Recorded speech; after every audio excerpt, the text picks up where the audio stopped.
And we're live! Hello, hello, hello! And welcome back to some Persona 4 Ultimax. That's the plan.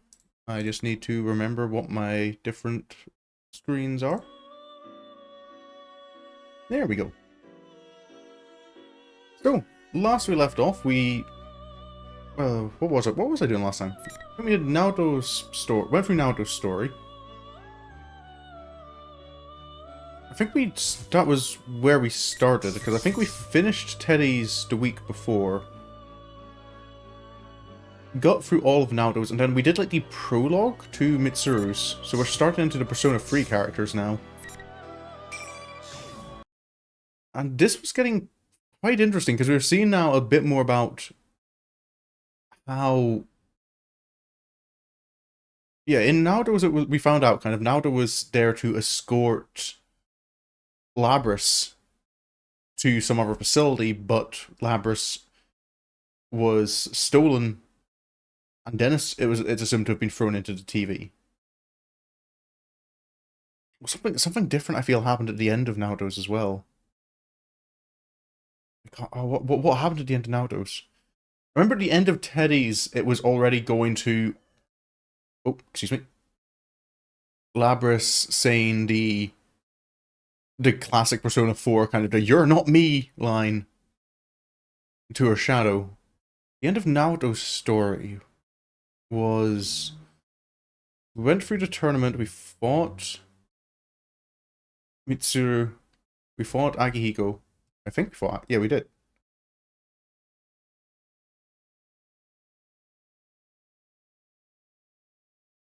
Was there someone but I think maybe that was like Shadow Naoto maybe showed up, but kind of a voice line only. I feel I remember that happening. I wish my memory lasted more than 2 hours. It doesn't even last 2 hours half the time. Late November in the year 2010. Oh. Yeah, let's get back to this. Mitsuru, last one we just did the prologue, which kind of was the creation of these shadow operatives. So kind of the public safety's like anti-shadow team. Darkness fell without warning. At the same time, the previously busy examination room fell so silent the man's ears hurt. Hey, what happened? Oh. He called toward the back of the room, but no answer. Hold up. Wait, never mind.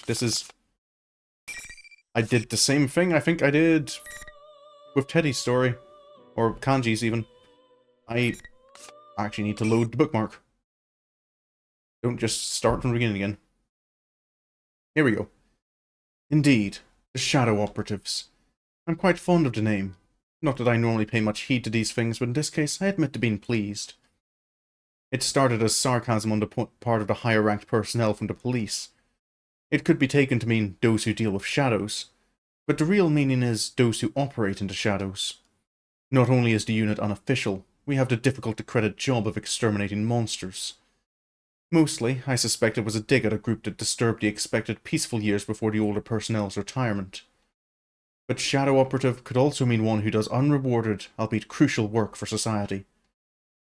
It's a name truly befitting of this organization's goals. We're approaching the first anniversary of the Shadow Operative's establishment. Though we're still at the level of basic investigation and laying groundwork, it seems a full-scale case has arisen. Oh. Fighting is not our first option, but I'd be more reassured with you there. We have a general idea of where it was taken, the Inaba area, Okay. where there were reports of suspected shadow activity last year. Okay, so this is discussing like where Labris has gone? Good as it is to hear from an old, reliable friend, I limit the call to a quick exchange of information. I'll send you the precise location later. Sorry to call when you just returned from a trip, but I'm relying on your assistance. I'm assuming this is Akihiko? I closed my cell and turned towards my colleague. He's only just returned and he's going directly to the location from the airport. Yep. There we go. Akihiko never changes. The man I was on the phone with just now is Akihiko Sanada. He's one of our non-permanent staff. Akihiko is an excellent Persona user, but beyond that, he's a skilled boxer. He's a friend of mine from high school, who fought the shadows alongside me. I admire his strict determination to never neglect his training, but the extreme lengths he goes to can be rather inconvenient. After entering college, he accepted my invitation to be one of the founding Shadow Operatives, but it was his actions afterwards that went above and beyond. Sure, I'll join, but if I'm going to use my strength professionally, I want to get my skills to a level I'm happy with first. Thus began his training expedition. He's not only wandering the country, he's traveling the entire world. I can't decide whether to be dumbfounded or impressed by his dedication to training. All of this is to say that he only just returned to Japan to take part in this operation. I give a wry smile and lean back in my chair. Seeing me relax, the girl watching nearby smiles. This is Aigis, known for her blonde hair and piercing blue eyes. She's a sweet girl on the outside, but she has what it takes to be an important member of our squad. Will we be able to find Labris? My sister?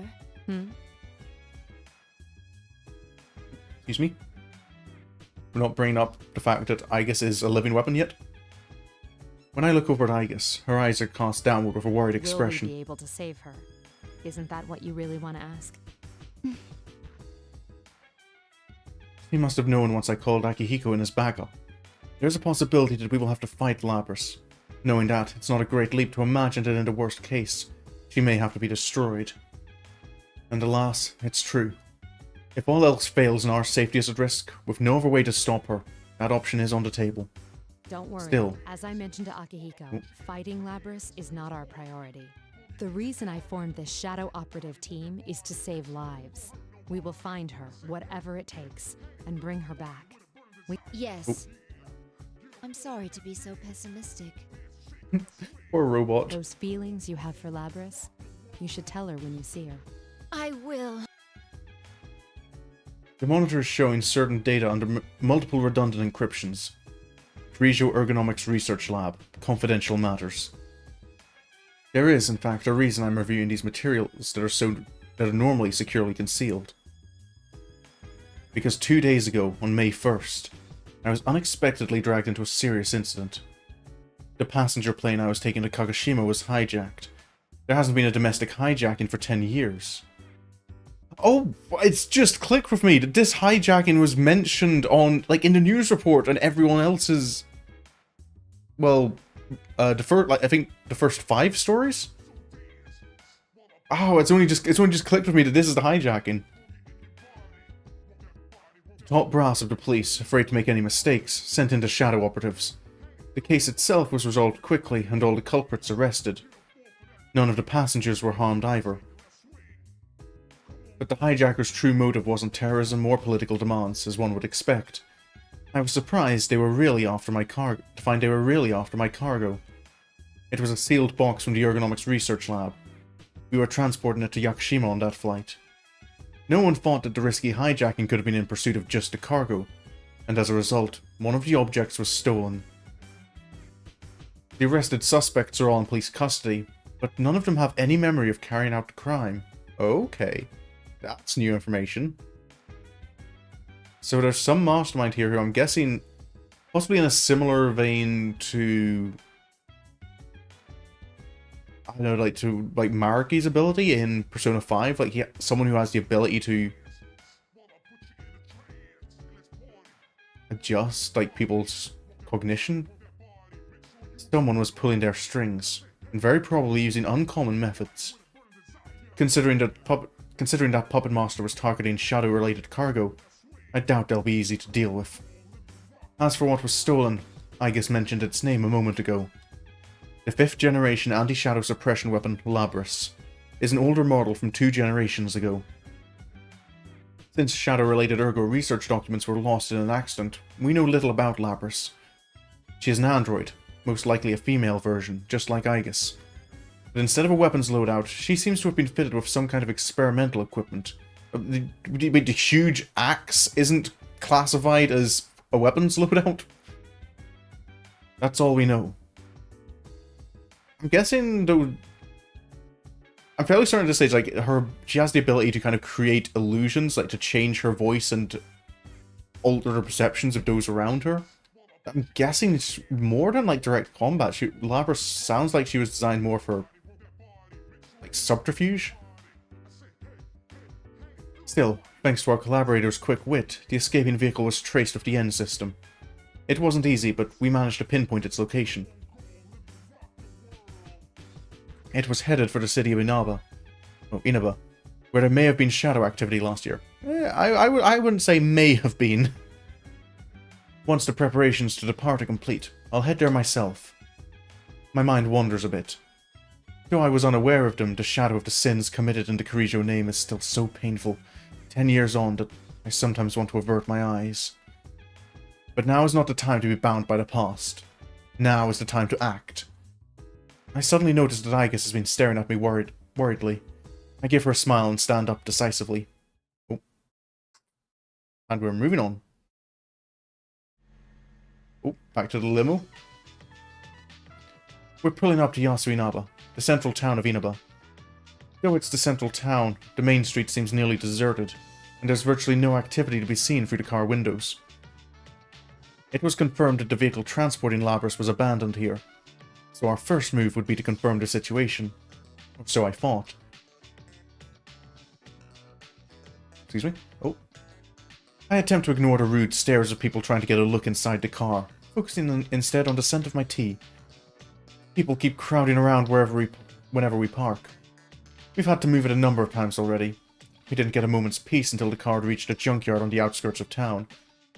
As I try to keep from sighing, Aigis speaks up from her seat in front of me. Mitsuru-san, our activities are supposed to be undercover, correct? Yes. But we've decided to take a limo. For undercover missions, it will be necessary to keep all personnel and vehicles from being noticed. Yes. So, yeah, why have we brought the limo? Mitsuru-san, may I say something that I've been meaning to say for a while now? No. Okay, that's actually... Sorry, I'd seen that line before, but I thought it was kind of like an edited... I didn't realize Mitsuru was actually kind of like, can I ask something I've been curious about for a while? No. I'm guessing Aigis' question is kind of like, why did we bring the most obnoxious car we could on this undercover mission? Understood. Aigis' poker face is a perfect blank. Though I understand what she's getting at. I've actually wanted to say something along those lines to the people around me for a while. Still, it would be galling to hear it from someone else right now. All I told them was to give us a car with enough space. Our contact has arrived. Okay, so this is, I'm assuming, the guy who we were with Naoto. Kind of the, as Sapphire put it, the kind of the thuggish looking guy. The man approaching us is someone whose cooperation I specifically requested. His name is Detective Kurosawa. Before I can welcome him, Aigis speaks up. Oh my. This was not our designated meeting area, yet he has discovered us. I wonder how he ever possibly managed to figure out where we were. You want to know how I did it?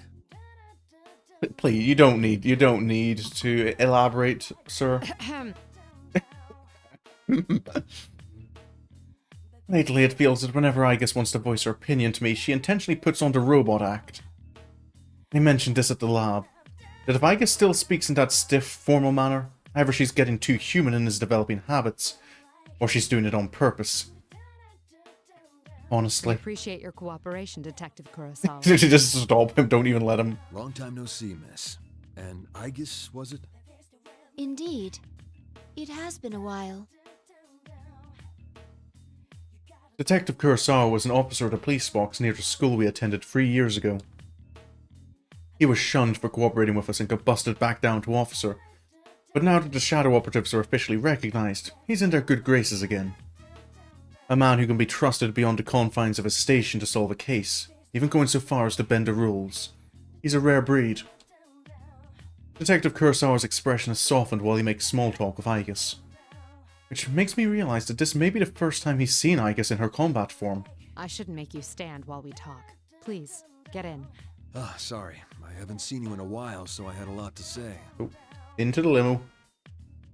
He must understand that we... Does he understand we're trying to go incognito with the limo?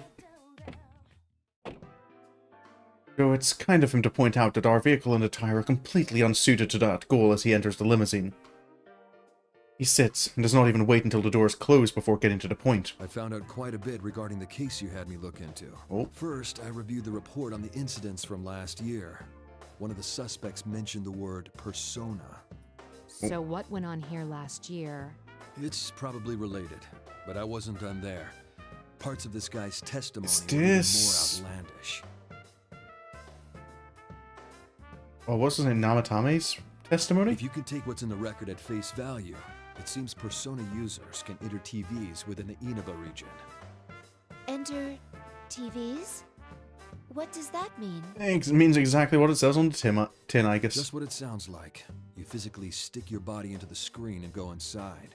He claimed there was another world in the TV, and dropping people inside it was the method behind last year's murders. This all sounds rather absurd. I'm surprised it was included in the police report. I got in touch with the detective in charge at the time and said the same thing. Apparently the report was filed by a young partner of his at the time. He'd entertained the wildest testimonies like this one. That's Adachi. He sounds like quite the oddball. That's one word for him. If this was what really went on, the police would have had no chance cracking it. But that Detective Dojima is one shrewd guy. Even with all the supernatural hocus-pocus surrounding the case, he caught the culprit. He had a little bit of help. I had asked him to collect information about the serial murders that occurred in Inaba last year. The shadow operatives aren't public knowledge, so I thought the local police would be more willing to speak with him, but the results surpassed my expectations. Though it is slightly frustrating to already run up against something I'm powerless to achieve myself. That's all I have for you right now. I should be going. I doubt either of us has time to reminisce over the old days. It's funny though. I thought the fighting was over, but you guys surprise me every time I see you. Thank you very much, Officer Kurosawa. Why don't we at least see you off? Oh, that's all right. I've got my own car. I doubt my department would appreciate your Yep. tastes. If I ever showed up for work in something like this, I'd be the talk of the force until the day I retired. Fair enough. Detective Kurosawa jokes with us before exiting the limousine, waving casually back at us. I had nothing to say to that as I watched him leave, rotating his shoulders to work out some kinks. I guess, though, felt the need to comment. Mitsuru-san. Oh, Can't oops. deny that. What did I miss? Left. Oh, L1. Our sense of social aptitude is in question. I feel that's a line I feel I need to use. What should we do now?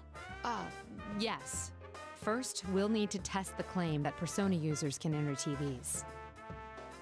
Well, we are at a junkyard after all, and I can see a number of consumer electronics that have been discarded illegally. Agus looks around and points to a certain pile as she gets out of the There's car. a discarded TV over there. If the environment does not matter, we can use it to test the phenomenon. Wait, I guess. Don't worry. I'm just going to touch it. Alright. That's not what I was worried about. Agus isn't wearing anything like a disguise and... No, I'm overthinking this. We've already attracted enough attention. Even if we leave now without doing anything, our pictures could still end up on the internet. Let them gossip about the strange people in funny clothes. It'll become some urban legend. My mind made up, I step outside wearing my special equipment. Once Agus sees that I followed her, she gives a small nod and stretches her hand out toward the screen. Amazing. Oh. Her hand, it's inside the TV screen. But the screen itself seems undamaged. Agus's hand is swallowed up to her wrist, as if she put it into a bucket of water. Interesting. It's exactly as the police report said. What's it like inside? Do you feel anything? I mean, does it feel like anything putting your hand in Not TV? particularly. No. Wait a moment. It's the same as mine. I guess. It's hard to say definitively since this is my first encounter with it, but I believe this reading is from a personality module. Oh? Does that mean our retrieval target is inside the TV? Huh. Sounds like fun. Oh, and here's Akihiko. That voice from above. It sounds very familiar. But all I see in the direction from where it came is a man in an outlandish red cape. I hesitate for a moment. Could it be... Is that Akihiko? The man leaps from the stacked tower of TVs like an You acrobat. didn't show up at the rendezvous point, so I went looking and found you here. This whole TV thing is pretty interesting. Is this him just... Has he already, like, found information on of his own? Or is he just commenting on, I guess, having her hand inside the TV? In spite of myself, I bury my face in my palm. Akihiko, what on earth are you wearing? Just what were you doing overseas? Hmm? Didn't I tell you that I was on a training expedition? Don't tell me you came here from the airport like that. Does the concept of keeping a low profile mean nothing to you? Mitsuru, we can't really comment on the concept of keeping a low profile. Mitsuru-san, I Yeah. believe we have lost the right to complain about that.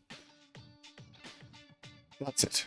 I'm never mentioning the subject of our appearance again. Anyway, we can go inside from that TV, right? What are we waiting for? Still the same Akihiko. We don't know the situation inside yet, and we'll need a secure means of getting out. So what? If we want to get this Labrys back, someone has to go inside, right? Well, that's... Our target hijacked a plane to throw her into a TV in this town. If we sit on our hands, it's possible we'll be put in serious danger. Akihiko's right. That's exactly why I've been trying to act as quickly as possible since this case begun. We're different from how we used to be. We made the choice to fight shadows as professionals. That's why I traveled around the world and trained harder than ever. And now that something's actually come up, you're hesitating? We agreed to do this. I'm ready to stake my life on the mission. Recklessly unafraid to state his honest opinion. Classic Akihiko. He must understand that is his role. Certainly there are times when I need such opinions. And it's been a while since he went abroad. I think I can understand his current mindset. All right. Wait right here. I need to go make a phone call first. Oh. Okay, but make it quick. Who are we calling?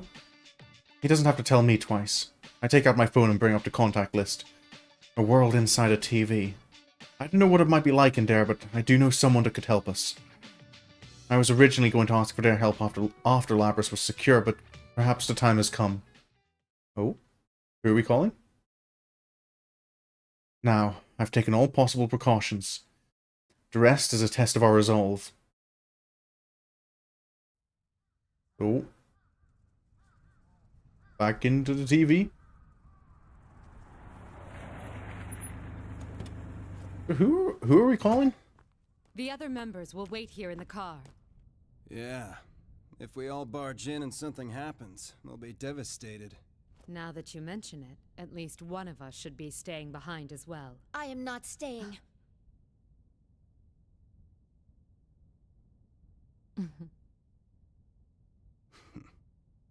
Well, Us three will be plenty.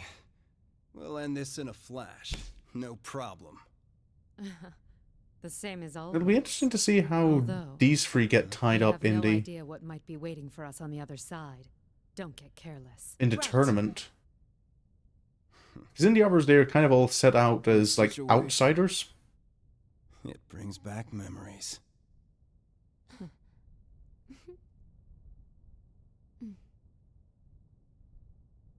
Ready!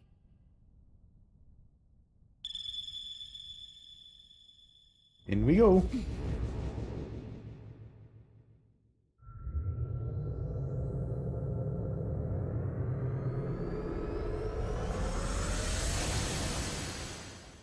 Oh. I was expecting it to do the little shift again it did in the other ones.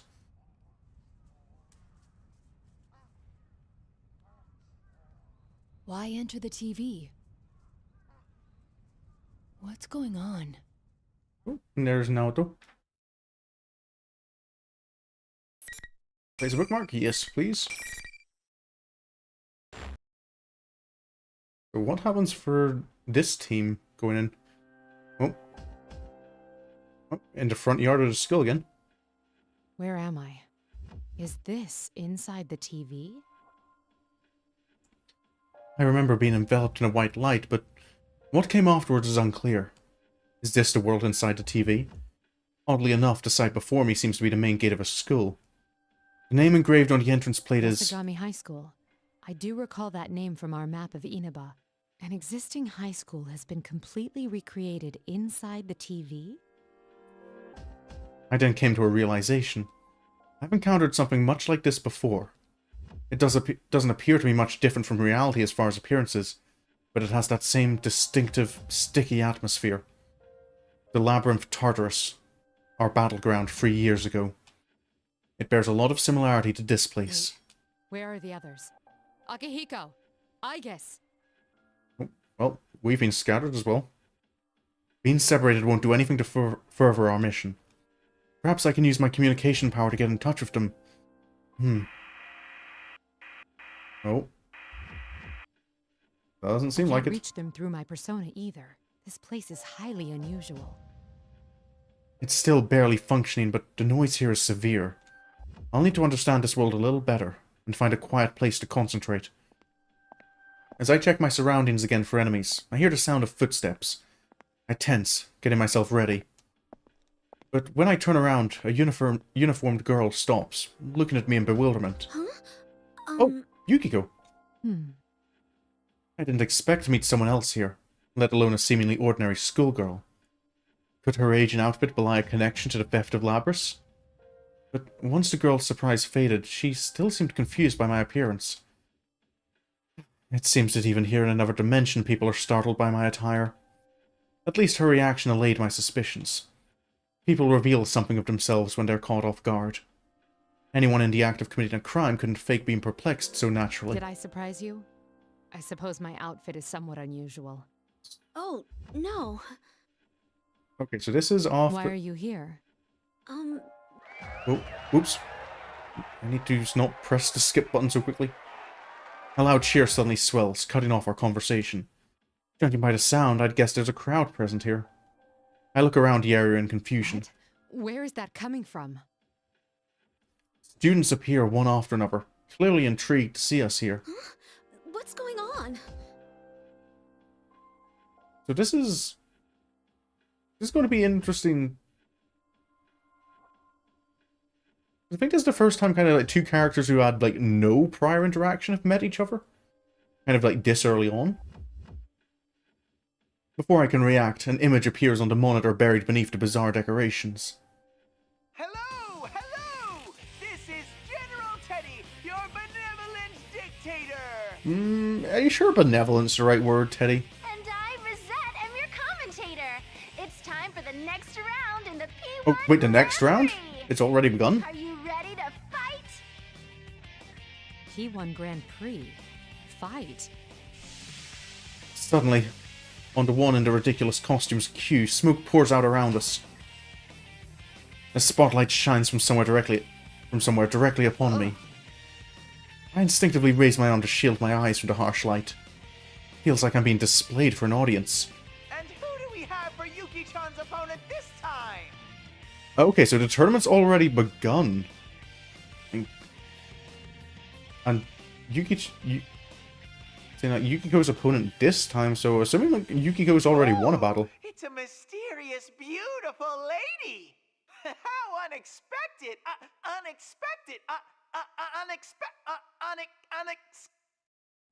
Teddy? Teddy? What's wrong? Or is that Shadow Labras having an error? Do you know that bear? The monitor showing the costume General Teddy suddenly fuzzes over with static. The static gets worse and worse, until an eerily expressionless bear costume, one that looks as though it forgot how to make facial expressions, appears on screen. The voice is the same as before, but his tone is harsh and mechanical now. Case 04, unintended intruder. Entering elimination process. Oh. What is that supposed to mean? What's going on? That's the kind of noise that happened to Naoto at the beginning, right? As soon as the abnormality registers, I feel a bizarre noise, like something scratching against my whole body. Was that some kind of an attack? It didn't seem to have any effect on me, but the girl standing beside me underwent quite a change. Who do you think you are, showing up alone like this? Excuse me? It's no use trying to talk your way out of it. There's nothing to discuss. You don't even try to understand anyone anyway. If you want to wall yourself off from everyone, I'll be happy to end your lonely life here. You want to chill a little bit, Yukiko? Girl's face distorts with hatred as she spits her words at me. It's a far cry from her earlier demeanor. It's as if she's a completely different person. And that's not all.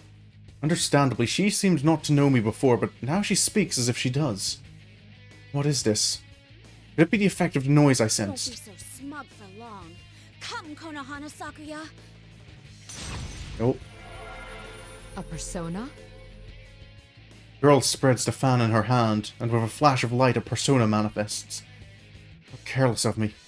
I should have accounted for this possibility as soon as I saw her in this world. We won't be settling this peacefully, I see. In which case... I ready my evoker and concentrate. To me, Artemisia. Oh. Power rises from within me, and the sensation in my limbs tells me that my persona has emerged. But my hand holding my evoker is still at my side. My persona... Did it just appear without the use of my evoker to trigger it? Did I summon it only by thinking? Theoretically, one doesn't need an evoker to summon one's persona. I didn't have one the day my persona first manifested, and I've done without one several other times as well. But never before have I summoned it so easily, and without any special concentration. It's as if my consciousness is reaching far beyond the boundaries of my body. By way of analogy, it feels like being able to control the wind with my fingertips. Could it be because this world is special? The girl's voice brings me back to the situation at hand. Okay, so I'm guessing that's a special element of the TV world? Because I knew about the characters in Persona 3 mostly needing to use the evoker, the gun things they have, to summon their personas. Okay. So, is Tartarus closer to the real world then? Like, is it not quite as... Because the TV world is a world of cognition, so I would imagine like just being able to believe you can summon a persona is enough. Which reminds me, the girl doesn't seem to use any special implements to summon either. Persona user. Fine. I still won't lose. Sorry, but I won't be defeated either. No. Okay. First fight with a new character.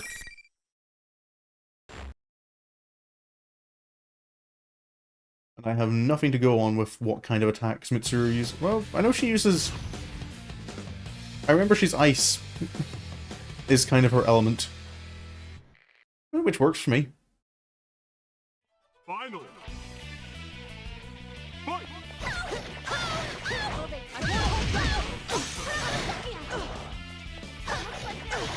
I definitely seem to have...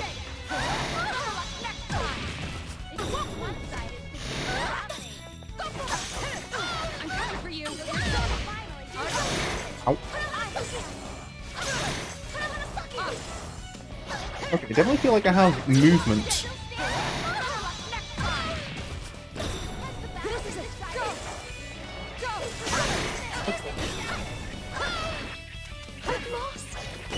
There we go. Alright, it's over. Time to leave. Is a bookmark already? Did her... Like, heavy persona attack feels a little off. Like, it's a straightforward attack, but it's at a height of, like, above characters' head heights. I'm guessing it kind of... I don't know, maybe to catch them when they're jumping? Once the battle ends, the monitor nearby switches on. An irregularity has occurred. Multiple intruders detected. Emergency. Intruders are persona users. Due to difficulties in elimination, they will be acknowledged as valid targets. Okay. He obviously refers to myself and the others. Does he mean that he's going to adjust his tactics for dealing with us, due to how much of a threat we are? The way he said that seems like a bad omen. Targets. So I'm guessing it's because of this that he kind of, like, allows the others to be entered into the tournament? I understand that we're considered to be intruders, but what did he mean by that? It seems we're part of the tournament now, but what was the enemy's original plan? The monitor screen fuzzes again. Once more, it shows the costumed persons he originally appeared. Jeez, you need to let me know if you want to get in on the fun. But this is a unique situation, and you're one hot mama, so I'll make an exception. Okay. Just keep putting on a good show in your next bout, too. I think you're about to get stabbed as well, Who are Teddy. you? Why don't you take off that strange costume and show your face? Hey now, I don't think a lady walking around in a cat suit like yours can talk to me about my bear suit. Enough with the questions. Move on. Again. Yet another person hung up on my outfit. It's unlike me to let the enemy's words get under my skin. The monitor switches off with those cheeky Is words. that costume thing the one who stole Labrys? If so, then what's the purpose of this bizarre tournament? Fine. I'll get a read on your location. I quickly link my communicator and persona. Some personas are more suited to operational support than direct combat. In my case, though, that power is secondary. We normally have a persona user who specializes in that role, but with some specialized equipment, I can get by. I focus my consciousness and send it drifting throughout the surrounding area. The enemy must think he's keeping an eye on us, but he'll soon learn enough that he's not the only one with a bird's eye view of the situation. Before the layout of this place becomes clear, an unexpected change occurs around me. Oh. The moment I use my power, noise runs through the students that had been spectating. In an instant, they turn into something like silhouettes that barely have human shapes. It seems their true colors have been exposed. Are they not human? What? Were they shadows? If they were, I don't sense any hostility from them. Were they just set dressing that thing in the costume prepared? I imagine. Though the more they're brought up, the more I feel that there probably has to be something about them. The cheering crowd would lead one to believe that there's a large number of people inside the TV, but that doesn't seem to be the case. Which leaves it a mystery. It may be best to consider it a blessing. In any case, it appears that apart from this girl here, none of those students were real. Nope. Hello, Yukio. The girl who had collapsed on the floor is coming around. I release my persona and rush over to help her up. I wasn't fighting to my fullest, so she shouldn't be suffering from any real wounds. There are many mysteries surrounding this girl. She seems to be more than just an associate of the one in the bear costume. The moment the girl sees me, she jumps back like a startled animal. Her speech is flustered, her face a bright blushing red. There are tears in her eyes. How come you knew about that? About what? That was private. I never even told anyone at the inn about that. I can't believe someone I've never even met before. Oh dear, what was going on this time? Girl covers her reddened face in shame. I try and think back to what I said to her. Did I point out anything that would cause such a reaction? One detail jumps out at me. When the girl's manner of speech shifted before our battle, it wasn't just her personality that abruptly changed. Though we had just met, she talked as if she knew more than she should about my past. Reminds me, that noise I sensed earlier is gone. Oh! Okay, so that's maybe something that's actually interesting. If Mitsuru has, like, a support persona, maybe, like, she is that more sensitive to, like, this interference that's happening? Yet the girl before me now no longer bears any of the senseless animosity from before. Seems to have been some kind of interference from the enemy. Come to think of it, that bear was egging us on. The interference must have been to ensure two total strangers would fight. General Teddy, was it? He looked comical enough, but he certainly put an elaborate scheme in motion. No! How could Teddy... She seems to have finally calmed down and continues muttering over a perplexed expression. You know the one in costume, I take it? Oh, I know him very well. He's usually not like this at all. I take the girl's hand and again help her to her I'm feet. Mitsuru Kirijo. I've come here in search of a unique object. Why don't we start over? If you don't mind, I'd like to hear a little about yourself. Yes. Oh, my name's Yukiko Amagi. I'm sorry for losing my composure just now. So, Amagi, why did you come to this world? Where to start? So many strange things happened. This is a bit of a long story. At first glance, she looks like an ordinary student. So why is she here inside the TV? Amaki briefly summarized her recent past to be in an even tone of voice. According to her, this world was prominent in a serial murder case last year. She and her friends awakened to their personas while investigating the case, and eventually solved it. This world is formed by people's thoughts, and at the case's conclusion, it returned to its original state. None of this contradicts what I learned from Detective Kurosawa. A realm inside a TV, formed by people's thoughts. It sounds absurd, but that would explain the incongruity I sensed when I used my persona. We thought the case had been solved, but lately there's been another strange program on the air. My friends and I couldn't ignore that, so we came back here. Your friends? Are there others here besides yourself? Yes, I was with 3 other people, but we got separated when we entered. Just like we did. The one in costume and the girl who called herself Rosette are friends of ours too. But they're acting so strangely. So this is not the way they generally behave, then? I can tell from Amagi's reactions that normally she trusts those two implicitly.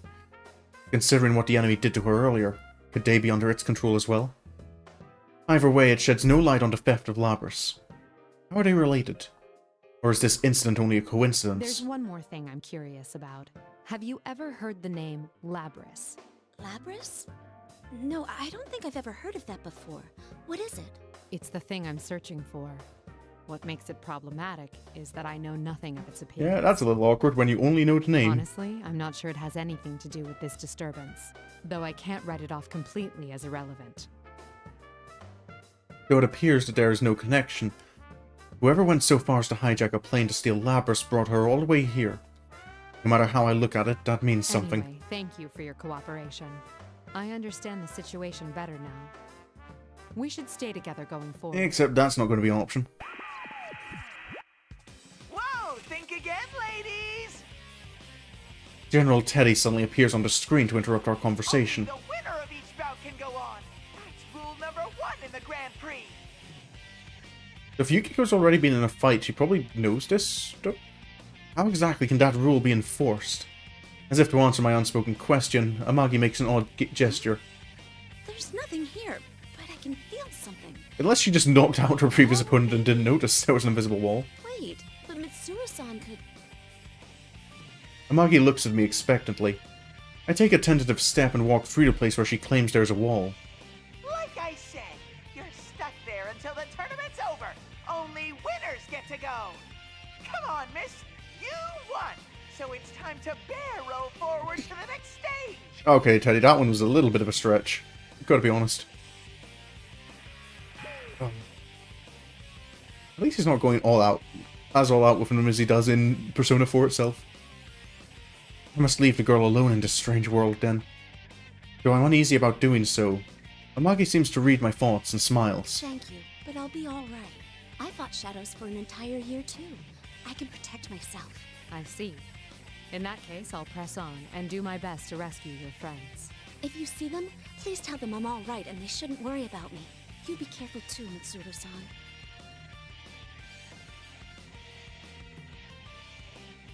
Oh, I'm having a very yawny night.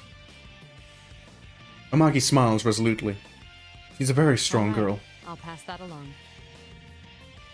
I nod, acknowledging her wishes, and turn my back to walk away. Not only do they tamper with our minds, they prevent us from leaving until the tournament is settled. It may not necessarily ruin friendships, but there's no way forward than to fight one another. What a loathsome trick. It seems the mastermind is intent on us fighting each other. I grit my teeth in anger. Amagi's clear eyes remain in my heart. This operation, it's no longer just to retrieve Labras. I make a silent vow as I go. Everyone who has been dragged into this must be rescued. Oop. And into the school. Another dead end. And good old invisible walls. As I step into the school, I realize that these invisible walls are everywhere, blocking off routes that seem open to the naked eye. Why is the thief who stole Labras gathering Persona users in this world? Not having a clear idea of their motivations is compounding my anxiety. I guess Nakihiko may have been dragged into this Grand Prix as well. If so, we need to compare notes. If all goes well, we may figure out the location of the mastermind behind this that I failed to grasp earlier. After quickly confirming that there are no shadows nearby, I link my communicator with my persona. I focus my consciousness and send it drifting throughout the surrounding area. Hurts. Oh? So lonely. Labras? What was that? The presence is faint, and I can't tell where it is. Yet I can definitely hear a voice. It seems I could sense it because of my secondary support capabilities. Excuse me? But when I focus harder, it doesn't seem that they're trying to communicate with me. It's more like the words, and intense emotions behind them are seeping out of the room itself. Perhaps even from all around me. Eventually the voice becomes clearer. I'm scared. I'm alone. It hurts. Why? That's... Why won't anyone listen? Yeah, that's definitely Labras. I'm guessing the voice coming from the walls, like, is that because it... Like, this is, like, the world, like, she I created? don't recognize the voice. Perhaps one of Amagi's friends. I didn't ask to be born a machine. Oh. How come no one understands? What's the difference between normal people's hearts and mine? A machine? Is Okay. that Labras? We're not even leaving Mitsuru in suspense about it. I stand up and try calling to her. Labras, are you nearby? Answer me. But there's no answer. It seems that it's not because the voice's owner is nearby that I can hear her. It is subtly different from hearing voices with one's own ears, it's true. I focus my senses once again, but I still can't tell exactly where it's coming from. Not yet having a full command of the layout here makes it harder to pinpoint. Eventually, the voice fades. Only silence remains. Going by what she said, that had to have been Labras. Sounds as if her heart has developed further than we thought. Even Aegis, the latest model, required a lot of time and experience to develop the heart she has. So then why does Labras, who's been sealed from her development up to now, have such an advanced heart? I didn't ask to be born a machine. It pains me to hear that. The anti-shadow suppression weapons. Both Aegis and Labras were created as insurance for dangerous shadow experimentations, in case the subject should go berserk. The only thing that can stand up against a shadow is a persona, and being able to control one is an absolute necessity when dealing with shadows. Thus, they were given hearts in order to induce their ability to use personas. But a weapon that has a heart contradicts itself. It was natural for Aegis to face that contradiction, and it caused her serious anguish in the past. We can't allow victims like her to be tormented by sins of the past, whether they're human or not. Newly resolved, I press on. I'm still very curious for when Persona 3 Reload comes out to get to see the Persona 3 story and what all went on there. I continue through to school, still unable to contact Aegis or Akihiko.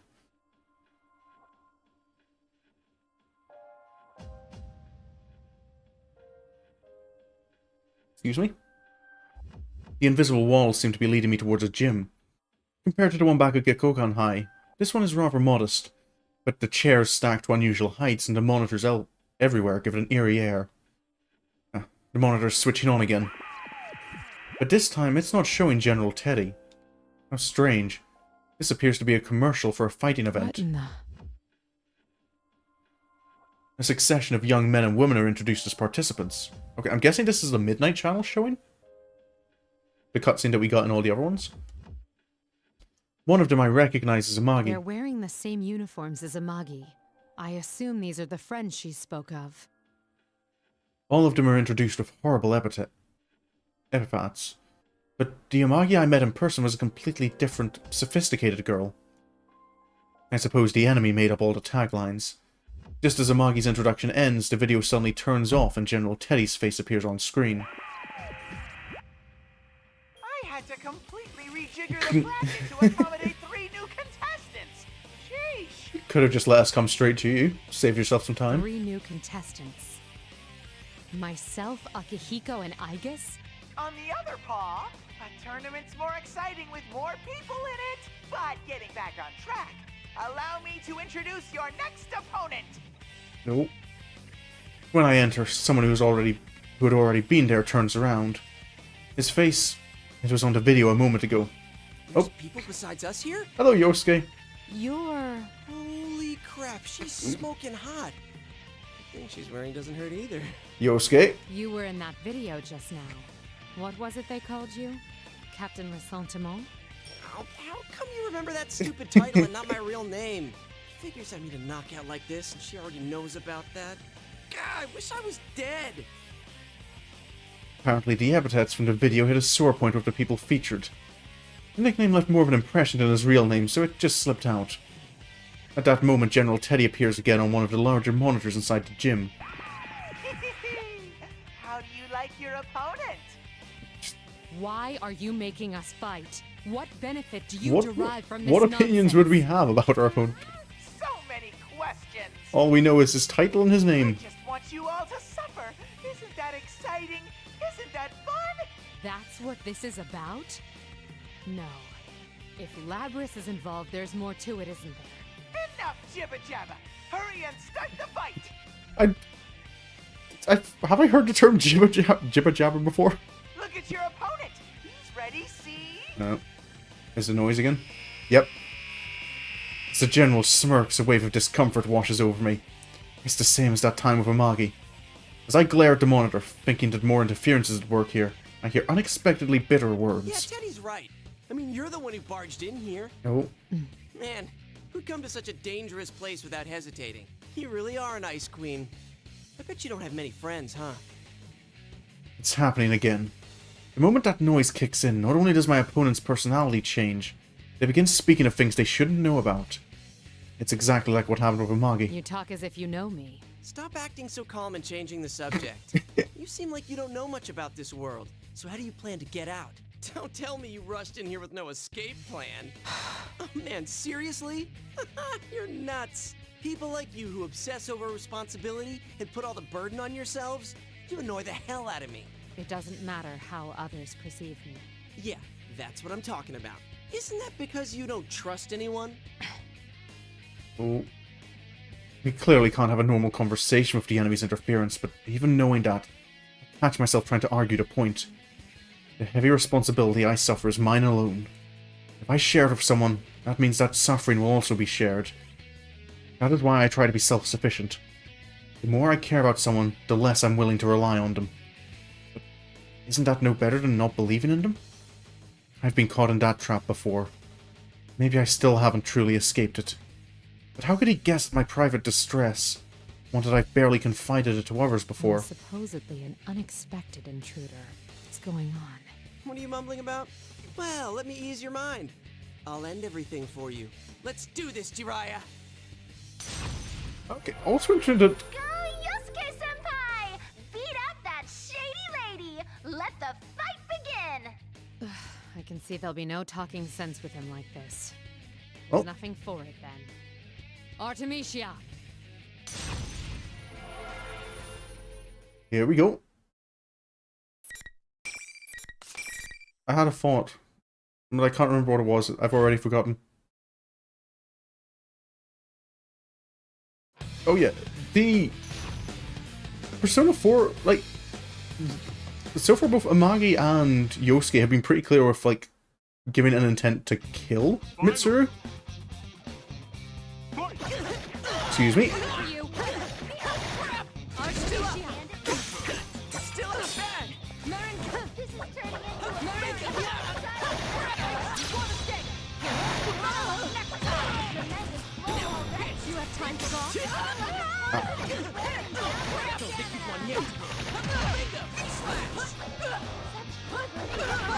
There you go.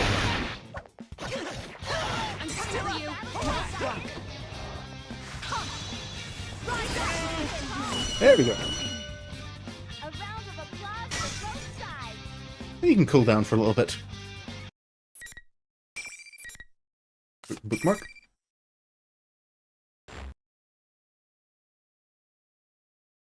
Aw, you're so useless, Yosuke-senpai. Unfortunately, the party crasher wins.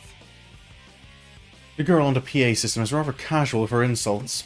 Soon after, General Teddy appears on the monitor. You're so strong, miss. I can barely believe how gorgeous and powerful you are. I should be keeping track of how many bear puns are in this game. It seems they're not provoking us only to have us fight one another. And their method. Is it more like an illusion they're casting over us, rather than some sort of mind control? Still trying to figure everything out? Switch your brain off and enjoy the Grand Prix No, already. I don't know much about Mitsuru, but I don't imagine he's that kind of character, Teddy. Sorry, but I'm not some savage who enjoys the suffering of others. And don't call me Miss. My name is Mitsuru Kirijo. Kirijo? Oh, there's the LOI. You've toyed with us, and I don't take that lightly. I'll make you pay for what you've done. You better be prepared for that. No, judging what I've kind of been hearing from Labrys about why she's... like, why her shadow's angry, what she's after, and knowing that the Kirijo family is who created her... Ah, okay, yeah, I can imagine hearing that name's probably going to escalate things. Kirijo. Oh. The moment he hears my voice, the face on the bear costume distorts into a mask of hate.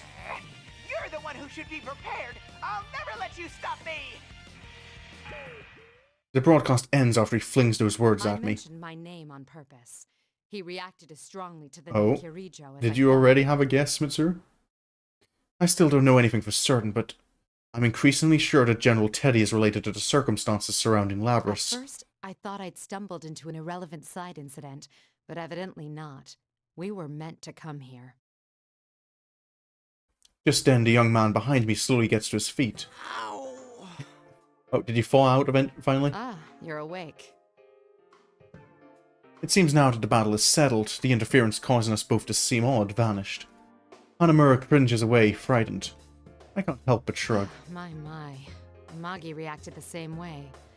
Were the things that the illusory me said that harsh? I mean, Yusuke also kinda takes things badly. Oh, you bet. Wait, what? Illusory? And did you just say Amagi? You meant Yukiko? Yes, before I came here. I was forced to fight her, quite against my will. I explained the situation to him. I also add that she shared information with me on last year's case. That should help prove that I did encounter Amagi. Just on the off chance, I asked Hanamura about Labrys, but he seems not to even know the name. Once we're finished speaking, he stands up and places his hand in the air as if touching something. Only the winner can move on, huh? I'm the only one who can feel this invisible wall thing, so I guess it's true. I'm glad you understand. I was worried you'd doubt me since I'm a complete stranger. Well, you didn't seem like someone who'd try and trick me. I mean, what's the point? I've lost now, so I can't go anywhere. Indeed. You're very pragmatic. The young man waves away my compliment. Nah, after what I went through last year, I just got used to coming smack up against insane stuff in this world. Fair enough. And Yukiko, my friend you met, she believed in you. So I don't mind trusting you too. I see. Oh. I can't help myself from smiling. Their bond seems to be real. I do somewhat envy the way they trust each other without a doubt. That could never have happened unless they'd overcome the same trials I'd together. like your opinion on something. What do you think is the objective of this tournament? That General Teddy said it was all in fun, but I doubt it's anything so simple. I've been wondering the same thing, but I don't know. But you know, it might not just be Teddy behind it. Oh, I met this weird girl earlier. A Labrys? weird girl. She was about my age, and she said she was the student council president. It was like she had no idea that she was inside the TV world. That doesn't seem very likely, does it? No, I doubt one could be unaware of such things. It's possible that she didn't come here of her own will. This may be indeed. a school now, but it doesn't always look like this. When normal people who don't have personas come in here, the world changes to reflect what they're thinking of. It happened every time a victim was dumped into a TV last year. Explaining This the time channels. She's the victim. Even if she means well, she still could have a lot to do with the tournament. Girl, huh? Judging from the state of affairs, I'm beginning to think that the girl in question is Labrys. Since Hanamura doesn't know the details of my mission, it wouldn't occur to him that what I'm searching for is a humanoid weapon with a heart. What did this girl look like? Did anything about her stand out? Huh? No, not really. She wore the same uniform as the rest of us. A uniform? Considering how Aigis looks, it's possible that Labrys' appearance is quite close to human. But what does it mean that she's completely able to pass as a human? Even Aigis has to wear clothes that cover her entire body in order for her to walk around town. Yet Labrys even wears the same uniform as them. Chalk it up to another unsolved mystery, I suppose. But after talking with Hanamura, it does feel like I'm starting to understand the bigger picture I here. see. Thank you. I'm getting a clearer picture of what's going on. I'm sorry, but I can't stay and chat. I should be leaving now. Oh, wait a sec. Can I ask you a favor? Oh, Can you look after my other friends too? It sucks, but I can't get to them from here. That Teddy's really not a bad guy either. Sure, he eats my ice cream without asking and stuff, but he's not the type of guy who'd get off on watching people hurt each other. There's gotta be some other explanation. Don't worry. I was already thinking along similar lines. What we saw was an illusion. It may be that they're faced with the same situation. I'll save everyone who's been dragged into this, including your friends, and this student council president. Thanks. Just hurry before someone else dies in here. oh yeah, because Yosuke's the one person who kind of did have someone close to him die in the TV in Persona 4. Hanamura's expression, which had previously been bright, albeit desperate, darkens noticeably. From all I've heard, last year's Shadow incident revolved around serial murders. It may be that he lost someone as well. To fight so desperately but lack the power to make a difference, being forcibly parted from loved ones. I understand that pain all too well. That must sound pretty lame, losing the fight and then making a lot of demands. Not so. Your concern for your friends in a situation like this. C'est magnifique. What? I sensed it when speaking to Amagi too, but you all seem to Yosuke have very doesn't know his strong French. wills. I promise to do what I can to help. The emotions he seems to view as a weakness are actually a strength. I'm sure that with a little more experience, he'll come to realize that too. He'll see how difficult it is to hold on to that will, and how valuable it is to have friends he can share it with. Since I'm the one who will be moving on, I'm responsible for the duties he entrusted to me. As if sensing my determination, Hanamura's expression turns serious, and he nods. And we move onwards. So, is it going to be Chie or you we meet next? Or is it going to be one of the other Persona 3 characters? After parting with Hanamura, I once again proceed through the school. The invisible walls continue to bar my path. Undoubtedly, the enemy is leading me exactly where he wants me. Is there no end to this? The rules of the P1 Grand Prix are powerfully enforced.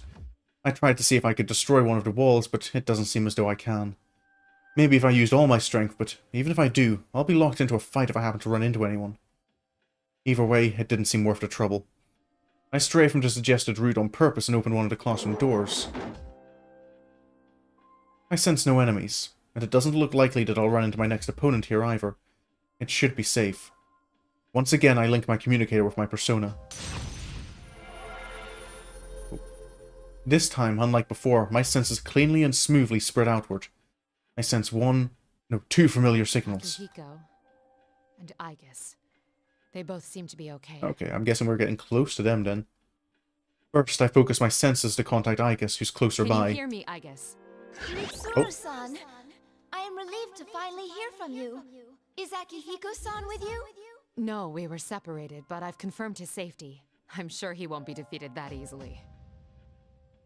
Aigis laughs upon hearing my words. Let's exchange information while we can. I give her a simple outline of the current situation. I mentioned the students that were drawn here. My suspicions that this Grand Prix mastermind is almost certainly related to Labris. And what I've heard of a girl who I'm assuming to be Labris. I saw that girl a moment ago, though I lost sight of her when the invisible walls blocked my path. I've been told she looks more human than you. Is that possible? Not only that, she was almost indistinguishable from a normal person. I couldn't believe it either. Yet I definitely sensed a personality module. I don't believe there's any mistake that she is Labris. I see. There's no doubt that General Teddy has strong ties to Labris and the Kirijo group. But this girl whom we believe to be Labris is apparently walking around unconstrained.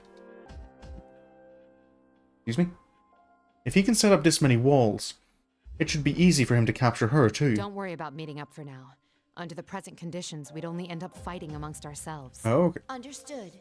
That's it. Okay, someone actually kind of figuring out, kind of like, yeah, we don't want to meet up with each other because that locks us all into... I don't know how Labris ties into this situation yet, but be careful.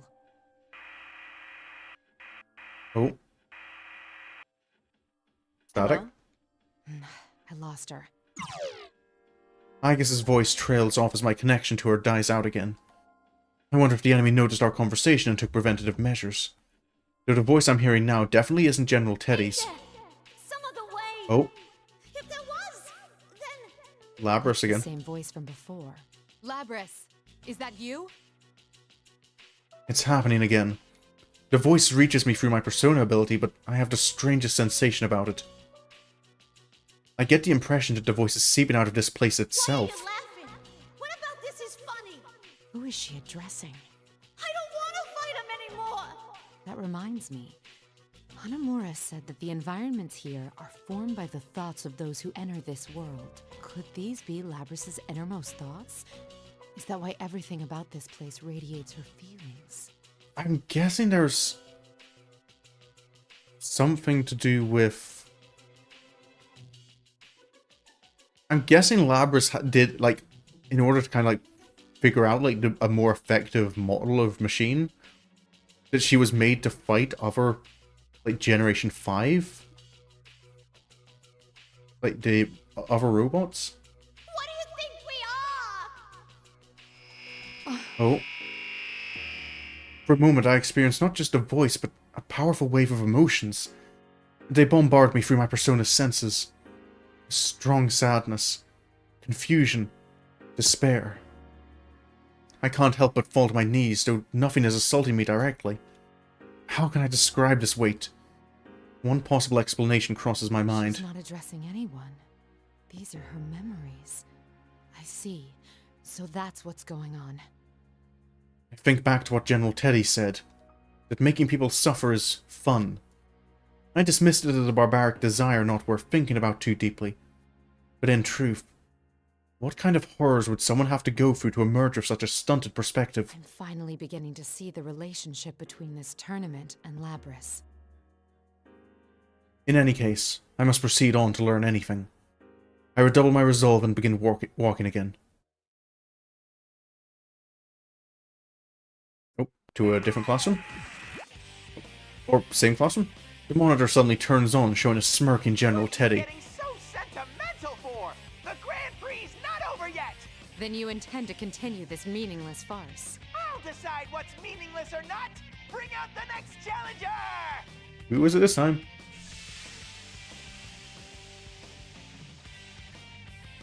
Oh, excuse me. As soon as the general shouts, smoke gushes out, obstructing my view. It seems he isn't willing to listen to reason at all. Not that I expected otherwise. Who will I be forced to fight this time? I strain my eyes to see through the smoke. It looks like it's... You. Oh, Naoto. I remember that face. Naoto Shirogane. He was present as a police observer when Labrys was being transported to Yakushima. It was thanks to his quick thinking that we discovered Labrys had been taken to Inaba. If our trip hadn't been disrupted by the hijacking, he probably would have been with us in Yakushima. But why is he here? This is a problem. I didn't think we'd run into each other so soon. Is this another illusion? No. I can see that it isn't. Why are you here? I'll answer that question later.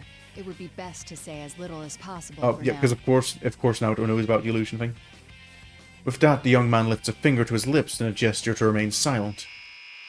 Directly afterwards, that staticky sensation runs through my body. It's then that I understand what he meant. Once again, this noise will prevent us from understanding each other properly. He's probably also noticed the effect at work. Nothing we say right now could be called conversing. If we both understand that, neither of us need to take what the other says personally. That's why he called for temporary silence. It's an amazing assessment given the brief time in which he had to make it. Before long, as expected, the young man before me undergoes a complete attitude reversal. Seriously, such impatience handling the grunt work yourself like this. Isn't micromanaging like this the style of an incompetent leader? One who can't see the bigger picture? This isn't how he truly feels. I say nothing. Silent treatment, huh? That's fine. I understand perfectly. You don't believe in people. Not a single one. You have friends and allies, but believing in them is a different thing. I suspect you'll never break down that wall. Shall I say it for you? You're actually scared to. The notion of growing attached to something and losing it scares you so much that you'll share nothing truly important to you. Even if you want to believe in your friends, you can't. That's not true. Oh. After the words slip from my mouth, I realize that the argument is Of futile. course it is. Why not simply admit it? In truth, you have your hands full just expiating your family's sins. You don't need the added burden of others placing their lives in your hands. Isn't that how you really feel? No. The young man smirks, as if ridiculing my inability to stop myself from responding to his allegations, despite knowing the futility of doing so. But the smirk only helps me regain my composure. The real Shirogane would never make that face. This is only an illusion. There's no use continuing this. Not until I eliminate this irritating mirage. Alright. In the end, someone has to fight someone, or no one's allowed to press on.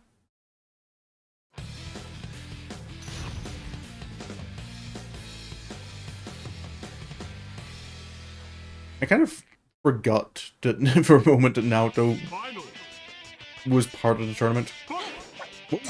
Oh.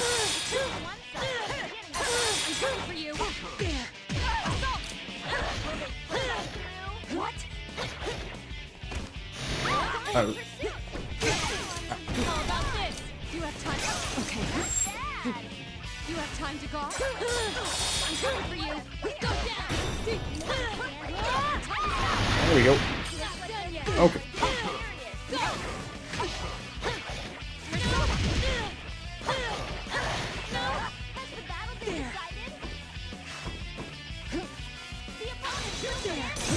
You're mine now. Oh. Oh, I got the instant kill off. I don't think I needed it, but... Elegant finish.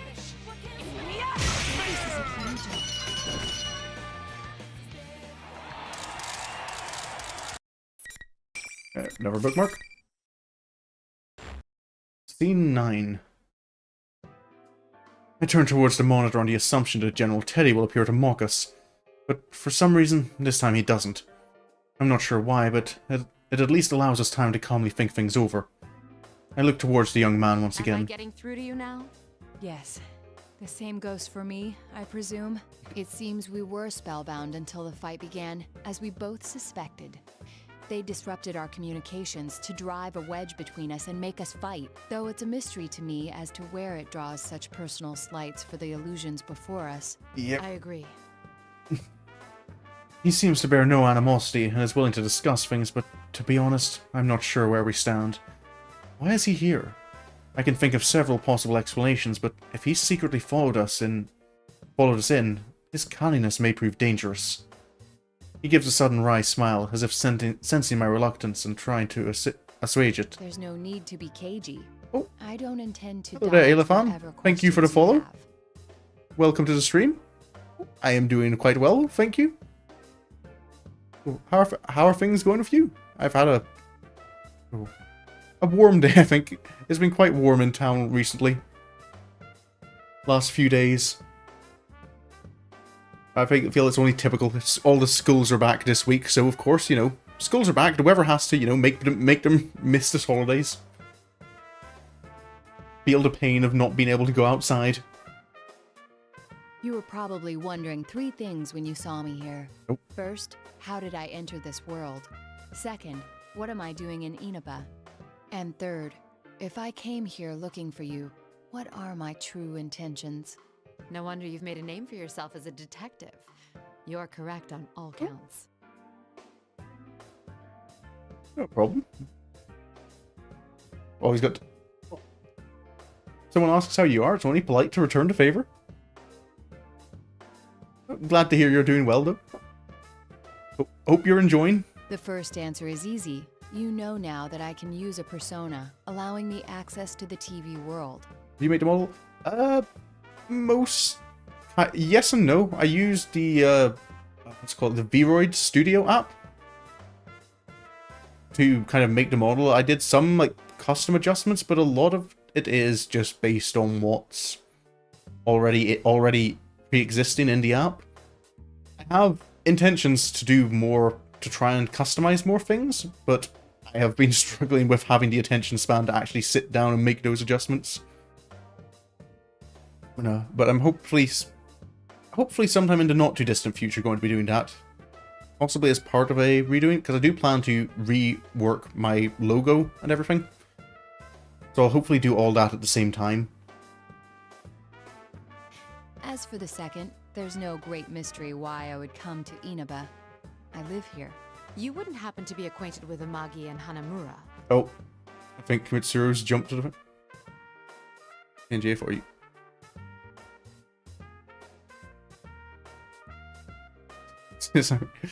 Well, I thank you for the. I will appreciate being. I will take being cute. And I will consider it, but right now, part of me wants to kind of try and do some these improvements myself, but also I'm not in a position financially to be making those kind expenditures on those kind of things. Seems Mitsuru has found a conclusion for the third You've answer. met my senpai? Your friends. I gather that your comrades who fought alongside each other during the serial murder Oh, case. yep, last she's put year. 2 and 2 together. I assume you entered the TV together for the same reason they did, and found yourself dragged into this mess as well. Well, that's a little off. Whatever doubts I may have about them, it seems they're here because we dragged them into this. I'm not very comfortable with that. So, I must apologize to you. No doubt you already know, but the object we seek has been brought to this world. It's most likely the cause of this disturbance. Whoever learned of this world's existence must have thought it would be useful in whatever they're scheming. You apologizing to me? Shirogane shrugs with a wry smile. Of course, because Shirogane probably feels that she's the one who should be apologizing to us because she's spying on Are us. you so sure you can trust me? You have no guarantee that I'm telling the truth. And there's still the answer to your third question to consider. I haven't yet told you my true motives. Fair enough. But if you're friends with Amagi and Hanamura, I feel I can trust you. Their bonds with their friends are real. Perhaps I lied about that too. No. But then why would you bring it up? No, you're no villain. That's what my intuition tells me. You aren't at all the person I thought you'd be. I'll take that as a compliment. His smile suggests it was meant as one. It makes him look his age, or even younger. I can't help but smile as well. He's not exactly the hardened detective I'd imagined him to be either. The Teddy who appeared on that monitor is not our friend. He's an imposter. You have proof of this? I found the real Teddy. Oh, Our enemy can fog both our eyes and ears. It's possible they can make themselves look like someone else. I see. But I still don't know why they chose to take on Teddy's appearance. upon hearing this, I sigh and close my It eyes. might be to make you all suffer. If they led you to believe your friend betrayed you, it would make this all the more painful. There's some truth to that, but it seems too simple a motive to warrant this elaborate of a disturbance. Yeah. I just curious, are we going to get an explanation for why Shadow Labrys chose Teddy? Well, I suppose, would Teddy make the most sense? He's wrong. If the motive is somehow connected to Labrys' memories, what had been incomprehensible suddenly becomes completely understandable. My conclusion must have shown though on my face, since Shirogane trails off in understanding. At that moment, something came like a touch. It's a sensation I hadn't felt since entering this world, but I know this feeling. It's the effect of being brushed by a persona's informational support powers. This feeling. Rise-san! Rise-san, can you hear me? Motoko? So you ended up here too? Okay, so because of her abilities, can Mitsuru like kind of almost like tap to communications from Himiko? The voice that echoes is much like the voice I heard over the PA system, but it seems quite different. The announcements must have been part of the culprit's tricks. This Rise's voice immediately turns quavery. So glad. Ever since this weird fake Teddy kidnapped me, I've been all alone. The others are fighting each other too. It's all right. Just calm down and tell me where you are. I think it's the announcement room. It's kind of off though. There are these invisible walls around and I can't get out. The fake Teddy was watching me until a moment ago, so I couldn't use my persona. She seems to have been under the General's close watch, limiting her chances to use her persona until now. As soon as the General stepped out for a moment, she seized the opportunity to contact Shirogane. You're in the announcement room now, yes? I'm headed straight there, so stay put. Maybe introduce yourself first, Mitsuru? Who's that? Why can I hear your voice but not sense you? She sounds extremely confused. I had temporarily forgotten that my equipment prevents me from being detected by persona abilities, to an extent. I prepared it after facing an enemy with similar powers once before. It works by making my presence difficult to detect unless they know me well and recognize my signature. Shirogane senses her confusion as well and introduces me to her. His introduction is accurate yet concise. I can see he's a first-rate detective. Mitsuru Kirijo. Oh, Wait, Kirijo? Are you that Kirijo? Yes, Oh. that's correct. The CEO? Not quite. I am the founding family's... You hired me for a commercial before. Oh, good. Thank you very much for your patronage. okay. I was wondering if that was maybe how Rise was connected. a commercial. Oh, yes. I'm Rise Kuchikawa. I'm a housemate of the others you met, but I'm also kind of a starlet, and it's hard to explain. Rise-san, that can wait. There's no knowing when our adversary will return. Oh, all right. Get back to the depressing topic. Kujikawa said that she was captured, but why would they treat her differently? I suspect it was to block communication. If we could speak freely as we just did, their whole scheme would collapse. Ah, so that's why Teddy and Rise-san were the hosts. Oh, yeah. Okay, yeah, the obvious answer. Make them the hosts because they wouldn't be involved in the tournament. What do you mean? The real Teddy has a similar power. That's why those two were taken separately. Not only that, but by acting as the two who had disappeared, the enemy thought it could portray them as traitors. Though it appears that Teddy managed to escape on his own somehow. How come I'm the only one fake Teddy is watching over personally? Sheesh. You have the most powerful investigative persona. They must have had to take greater pains with you. I think we're keeping this going too long. We've exchanged what we know already, so I'm gonna shut down the comms link. Be careful, you guys. I face Shirogane once again. We are responsible for this case. Rescuing the ones who've been dragged into it is part of our mission. Besides, she's another of your friends, isn't she? All the more reason for me to go save her. He makes a small gesture, as if searching for the right words. After taking some time to make up his mind, he looks me in the eye once more. You're quite prepared for this. It would be unfair of me not to tell you everything. Oh. Please hear me out. The reason I came here was to... You're a real straight arrow. I cut him off You're intentionally. very proud to be a detective, no? I can see it in your eyes. You would never sell out your beloved justice. If you've done nothing to be ashamed of, that makes us even. I haven't been entirely forthright with you either. Kirijo-san. It seems I still have much to learn. Despite what I said, I can make an educated guess as to his motives. He's a persona user. That means the police selected their observer as someone with the potential. If his only task was to watch over the transfer, there'd be no need to send a persona user. Leading me to believe that he's been asked to secretly spy on me or my organization. But we have nothing to hide anymore. There are many things that shouldn't be made public, but I'm sure his judgment is sound. Well then, I will once again entrust my friend's safety and the resolution of this case to you, in honor of the bond we are forming, Mitsuru Kirijo. I promise that I will not let you down. I smile back at him and move on without looking back. I know that there is someone up ahead to whom I owe recompense. I'm never sure quite how to pronounce that word. There was coming to like compensation, so recompense? I don't know. There's no hesitation in my steps.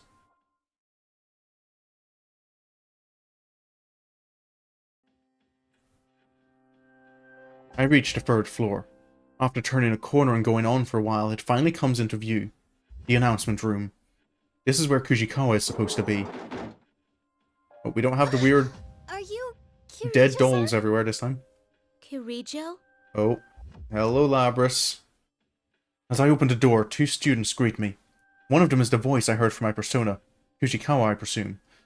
The other is a girl I didn't see on the video. Hang tight, Miss President. We'll be okay now that help's arrived. Kirijo-san, this girl got dragged into this mess too. We have to help her before that general comes back. So you're Oh. Kujikawa. Sorry, but I'll need you to step back. Oh. I turn to face Miss You made President. it last. Astounding. You really do look human. But you're not, are you, Labris? The girl jumps at hearing this. Kujikawa still looks unsure, but I can't drag her into this. I place myself between her and Labris. Huh? What do you mean she's not human? Isn't she a victim who got dropped inside the TV? Yes, but also no. Labris being a victim is one way to see it. But if what I've learned thus far is accurate, then the one who set up this Grand Prix is most likely... Labris, our records show that you were loaded with special equipment. Undoubtedly a function that affects thoughts and scrambles recognition. That's why we saw and heard illusions whenever we fought. It would also explain General Teddy's appearance, and those who met you believing you to be human. Special equipment? Labris? What are you talking about? Labris's protests of ignorance sound as if she's in denial about something she already knows. It's tragic, hearing the desperation in her I'm voice. sure the reason why you captured 2 people with analytical personas wasn't just to keep them from interfering with your designs. I came to a realization when I noticed I was the only one who sensed that noise. An analytical persona's searches clash with your ability. They dispel illusions, so you needed to confine them. You feared that if they caught you off guard and used their persona's ability, this would happen. Still yes and no. It's not Labrys herself. With that, I summon my persona, Artemisia. Just as expected, noise immediately runs across Labrys' body. Oh. It's exactly the sensation I felt before each round in the tournament. Artemisia cancels out the force scrambling our senses, and the illusion begins to wear off. Little by little, the facade fades away, and her true appearance emerges. No! What's going on? This can't be. What was your motive, Labrys? Was it revenge in the end? I can understand why you'd hold a grudge. I caught glimpses of it on my way here. But your hatred should be centered on the Kirijo group. Why drag innocent students into your vendetta? Kirijo group? No. I don't want to remember. Never again. Miss President, Kirijo-san, she seems to be in a lot of pain. I don't know exactly what's going on here, but you can't push her any further. Where's Shadow Labrys with all this going on? At that moment, Labrys grabs the equipment on her back that I had mistaken for wings. It suddenly separates and transforms into a giant battle axe that's larger than she is. Miss President? Get back! Hurry! Oh. Labrys approaches one step at a time, her axe at the ready. Her steps seem uncertain, but she's moving with battle clearly in The mind. injunction against harming humans has been removed? I see. No wonder she was sealed away. Uh-oh. She can break the first law of robotics. Behind me, I hear Kujikawa pleading. Is there no other choice but to fight? I won't let you do any more damage, Labrys. It's me you want. Shut up! Shut up! I didn't like that! Are we actually going to be fighting Labrys this time? I suppose we did fight Shadow Labrys in Kanji's, the bad ending.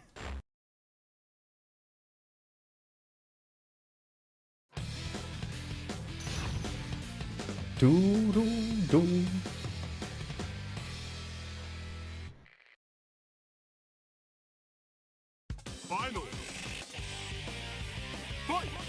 Oh, she doesn't have a ow! She doesn't have a persona. I'm coming for you! Artemisia! Ow! Ow! I'm coming for you! One mistake! Better luck next time! On guard! Hey. Ow! Fall before my blade! There we go. Artemisia! Well struck!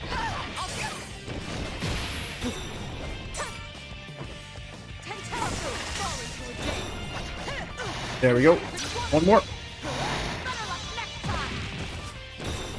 Artemisia! Okay, there we go. So, okay. This is the first time defeating Labrys, so how does this go down?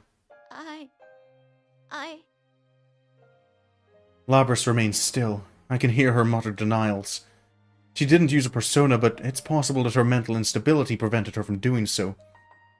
It might have been a blessing in disguise. I don't intend to turn a blind eye to the sins committed against you.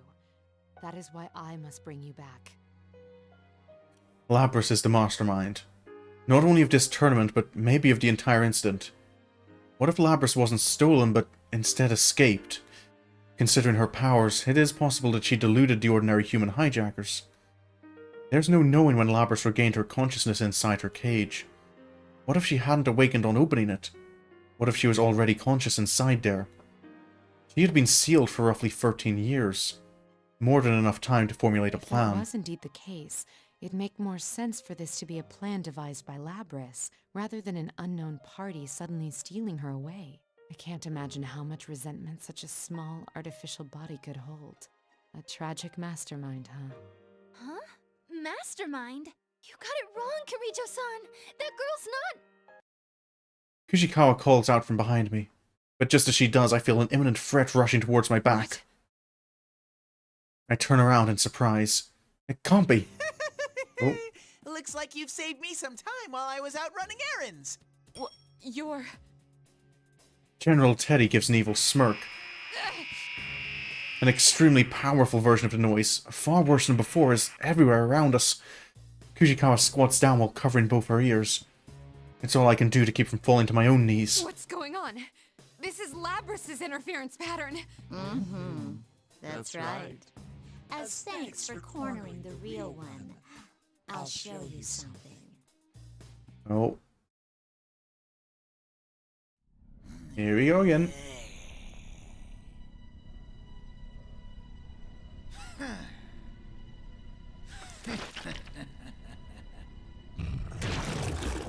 Okay, so this time we've gone and helped Shadow Labrys. I think. Well, we've saved her having to convince Labrys that she's not human.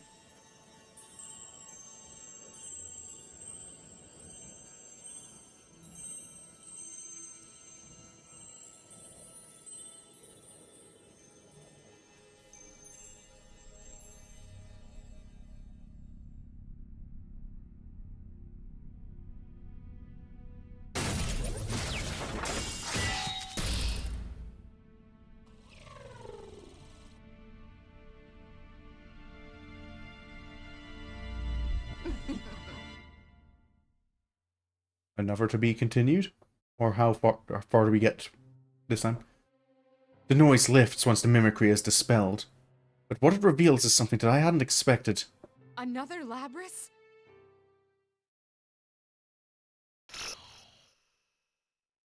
Okay, if this is coming... Were shadow people... Oh? Oh? Labrys' story? I'm very curious, but I kind of want to do them in the order they've been unlocked. So next up is Akihiko. Is he going to have another bad ending where he goes and finds Chie? South America alley. A long way from home. Just a random alley. Ever since I left Japan, I've been constantly searching for places to test my strength. Before I knew it, I'd wound up on the ass end of the globe. As I walk down a dark alley, a dry wind blows. I can see people inside the buildings, but I don't sense any life here. Just because it's quiet doesn't mean that it's anything close to safe, though. Well, it just shows that not everywhere in the world is affluent. I sense a hostile presence from somewhere. Glance around and see two thugs smirking at me with narrowed eyes. Our gazes meet, and suddenly those thugs, a seedy-looking large man and a thin man, stand before me. Yo, bro. Haven't seen your mug around here. Lucky thing we noticed you. Come on, man. Spare us some change. We just need a little, man. We'll double it in no time in that gambling den over there. You're in my way. Move it. The thugs are momentarily stunned by my answer, but their shock quickly dissolves into anger. And we were being friendly. I should have pulled this on you at the start. Cool. The large man's words produce a lot of spittle as he simultaneously whips out what he believes is his trump card. It's a gun. He waves the muzzle in front of my face in a threatening manner. Body like that, and you gotta resort to a gun? Pathetic. To begin with, do I really look like I carry that much money on me? Yeah, to be fair, Akihiko's wearing kind of like a torn cape, no shirt. Ain't you Japanese? Most Asians stupid enough to come waltz around here are loaded. Come on, give me everything you got, or it's gonna be your brains on the floor. The large man is quite short-tempered. I wonder if his mood swings are due to a lack of calcium in his diet. I guess you really don't get to choose what you eat when you live in a place like this. The large man apparently realizes that he can simply take my cash when I'm dead, and his fat finger squeezes the trigger before I can reply. A gunshot rings out and sends a shockwave through the alley's dry air. Son of a bitch! The large man stands stupefied. He recollects himself and throws a few more rounds my way. What the? What can I hit him? Akihiko just dodging bullets. It's because I'm dodging his shots. Not the bullets. They obviously move faster than the human body. When a slow man uses a gun, the problem is that he has to point the gun where he wants to send the bullets, and I can see him doing that. I'm just reading his gun's movements and getting out of his line of fire before he shoots. It's that simple. I bet he thinks there's something wrong with the gun, or that he's not aiming well. Some people. I think he's the embodiment of the phrase, big head, little wit. Dodging bullets. He never realizes what... Well, I suppose not dodging bullets, dodging shots, as he puts it. He never realizes what's happening. I dodge his hail of bullets and quickly close the distance to my attempted murderer. I get a good look on at his face contorted in fear and confusion. I strike once, burying my fist in his porcine gut. His body lifts off the ground for a brief moment before it collapses on the ground. Using ground twice in that sentence made it sound a bit odd. Massive impact lifts a huge cloud of dust, and the man doesn't stir. You should be more careful who you pick your fights with. You bastard! You sure you want to go for a round yourself, friend? The thin man pulls something from his pocket. I hear the loud click of a switchblade being unfolded. He drops into a crouch, coiled and ready to strike. At least you know the basics. The reprobate extends his arm and thrusts the dully shining knife towards me in a telegraphed attack. I get inside his arm and swipe the attack angle of the blade out of the way with my right hand, striking my left hand underneath his jaw. Since he attacks in the most obvious fashion, I repel the attack with the most obvious counter. The uppercut lands flush, and the man is cast into the air as he utters an undignified scream. I gotta hand it to you for not abandoning your pal. Yeesh, I didn't come on a journey to waste my time getting into scraps that don't even rate as a good warm-up. Although, honestly, pretty much all that I had encountered so far in my training was a continuous morass of tedious quarrels. Now, up ahead, huh? I noticed that the dust from the fat man's landing has gotten on my cape, and I brush it off. This is the only mark that I took from the encounter. Bodily injuries will heal over time, even if they're left alone, but the same can't be said about one's clothing. Damn, that was impressive stuff. Someone speaks to me out of the blue. I glance over and see a man who looks like a bartender hesitantly emerge from a nearby bar. It seems he was watching the whole thing unfold. What a fight! And against a man with a gun? Are you a ninja or something? Nah, that's not important. We're the police. I'd have thought all the gunfire would catch their attention. Depending on where you are. The bartender responds to my bewilderment by laughing in an even more dumbfounded manner and shrugs. Things like that happen all the time. The only authority here is the cartel. Everyone who's not connected dies in poverty. That's been how it works for over 50 years. I see. Those who are not connected. Upon hearing that, a bitter feeling wells up inside me. Everything in this world relies on connections. And connections are just another form of power. People say that what's most important can't be obtained by power, but I figure that means the other 99.9% of everything is simply a matter of power. That includes one's lifespan. And at times, the lifespan of those close to you as well. Hey, why not stop in for a drink? It's on the house. Seeing what you did made my day. The bartender's cheerful voice snaps me out of my Are you ruminations. sure? The cartel you mentioned might not like that. Hey, I'll get off easy compared to you. All I did was offer you a drink, not beat the hell out of them. They were goons. A drink, huh? The good stuff in stock? Huh? It's hard to obtain that certain something around here. I haven't had any for a couple days now. I have seen enough Akihiko memes to, I think, know what he's going to be talking about. Actually, I'm starting to go into withdrawal. What is it you're talking about, mister? Listen, I run a clean bar. Protein. I need a double shot of protein. Yep, protein. Huh? Pro. Make it quick. It's only half as effective 30 minutes after I've burned some calories. Sorry, I don't know that brand. Is that some kind of sake? No. It's alright if you don't have any. Oh, poor Akihiko. Jeez, what am I thinking? You never know unless you try, but it was pretty stupid of me to expect that a bartender in a dive bar like this would have protein drinks. I shake my head and collect myself. When I finally return to Japan, I'll have all the protein my muscle fibers are crying out for. Sounds great just thinking about it. Mountains of protein. Protein as far as the eye can see. But my daydreams of what a world of infinite protein would be like are interrupted. Oh. I'm guessing this is the phone call with Mitsuru? I take out my cell phone and see that I've received an email. There are 3 important things on the sub-display. The first thing is the icon that tells me that international roaming service is in effect. Second is the name Kirijo. And the last thing is the word urgent. Looks like opportunity's knocking sooner than I expected. Specialist? Playing? I can't hide my smirk. The fact that the message is urgent means that I'm being summoned for a mission. Me. I haven't found any opponents worth my time here anyway. Plus, the training journey I'm on was preparation for these missions. It was my way of showing that I would be that I would be suited for taking on these special missions as a professional. It seems that either my plan is working, or that this is fate telling me that the time to display my results has come.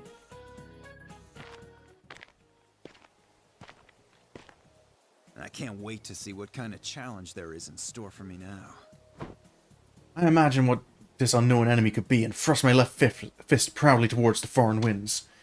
And I can't keep my body from trembling with excitement. I plow my fist into my right palm. Are we skipping straight to him returning to Japan? Early morning, May 3rd, Japan. There's the airport. After a flight that took over half a day, I arrive in Japan. Every time I fly, it always strikes me how cramped the seats are. How dull it is to be on long flights. Considering that we're being placed in a hypoxic environment, it's a waste not to equip the seats with pec decks or give us access to some cardio equipment. Imagine just having a plane with a fully kitted out gym. As I head towards the arrival lobby while thinking about my ideal airline, I hear something I haven't heard in a while. A newscaster reporting in my mother tongue. Good morning. It's May 3rd, Constitution Memorial Day. Our top story today is an update on the hijacking 2 days ago. That's a hijack. 5 men attempted a daring hijacking of a domestic airline, the first such incident in Japan in the 21st century. Police began their official interrogation of the arrested suspects this morning.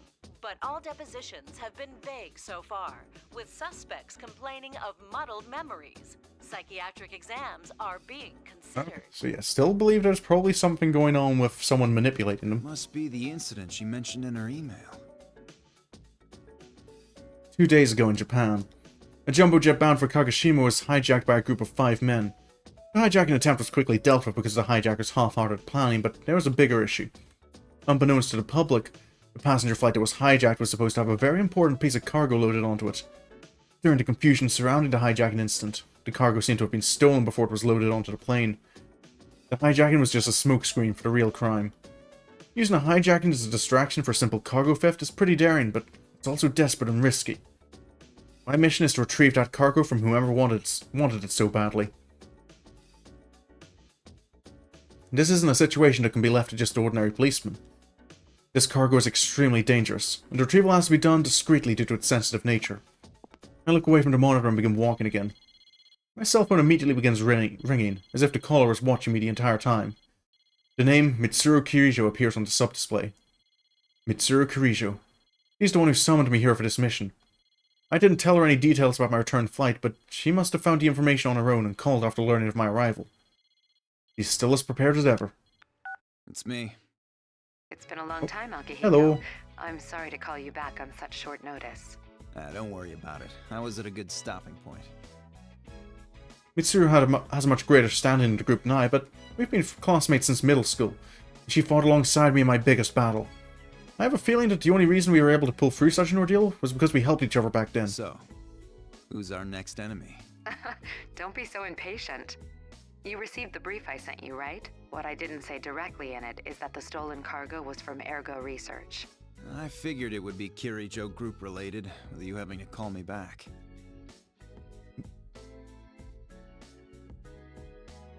Excuse me? Most ordinary people in Japan would have at least heard of the name Kirijo. The Kirijo Group, a large conglomerate, one of the few within Japan that can boast a large market share overseas. Their influence is so ever-present that they touch many aspects of a typical citizen's daily life. Mitsuru is part of that organization. In fact, she is the only daughter of its founding family. She grew up with untold responsibilities and expectations, and has been forced to navigate tumultuous social situations ever since she was young. That is why she has a refined personality, maturity beyond her years, and strong leadership skills. Although the same circumstances also expose her to the occasional surprising lapse in naivety. What was inside this cargo? Into naivety. The 5th generation anti-shadow suppression weapon, Labris. An anti-shadow weapon? Does that mean... Yes, she's one of Aegis's sister units. She was sealed at the time of the robbery, but we think it's very likely that she's been activated by now. Which means there's a good chance there'll be a fight. Alright. Yeah, this would be too much for the normal authorities. Sounds like it'll be right up my alley. Akihiko's happy. The man who ran the group 2 generations ago, Koetsu Kirijo. He was the founder of the group, and also Mitsuru's grandfather, Around 10 years ago, some research he was working on brought a huge distortion into this world. The forces that created that distortion were known as shadows. I guess the best way I could describe them would be to say that they are monsters incarnated of the darkness in people's hearts. In any case, there's something completely absurd like that. Koetsu Kirijo used ergo research, a facility that would later be known as the infamous Kirijo Ergonomics Lab, to repeatedly perform inhumane experiments. He was artificially drawing out shadows in an attempt to gain powers beyond what mortal man should have. But the experiment failed during the final stages. What remained after a big explosion were over 50 casualties, and a distortion in the world that can never be repaired.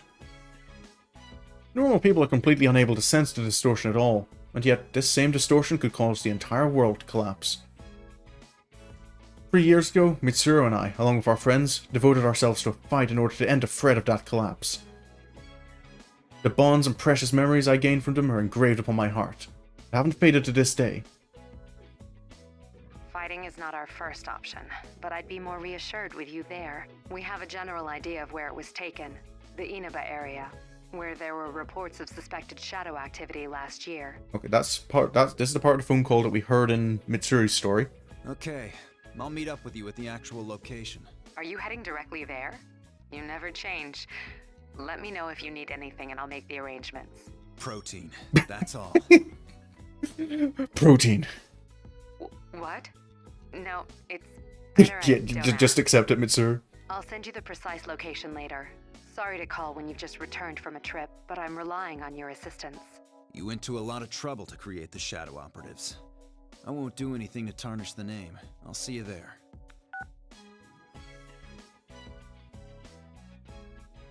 Excuse me? The Shadow Operatives. That's the organization I'm part of. We're a joint task force comprised of the Kirijo Group and the police. Officially, we do not exist. Our main mission is to deal with shadow-related cases that the police are incapable of handling.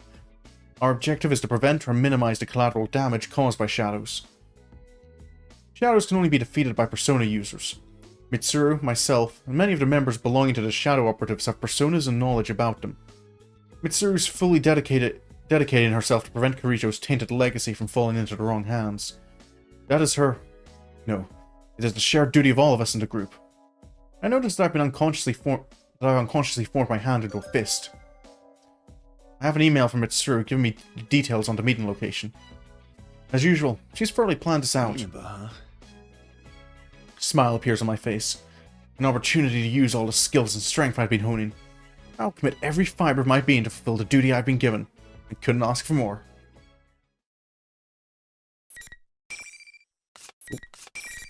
Akihiko taking over Chie's slot.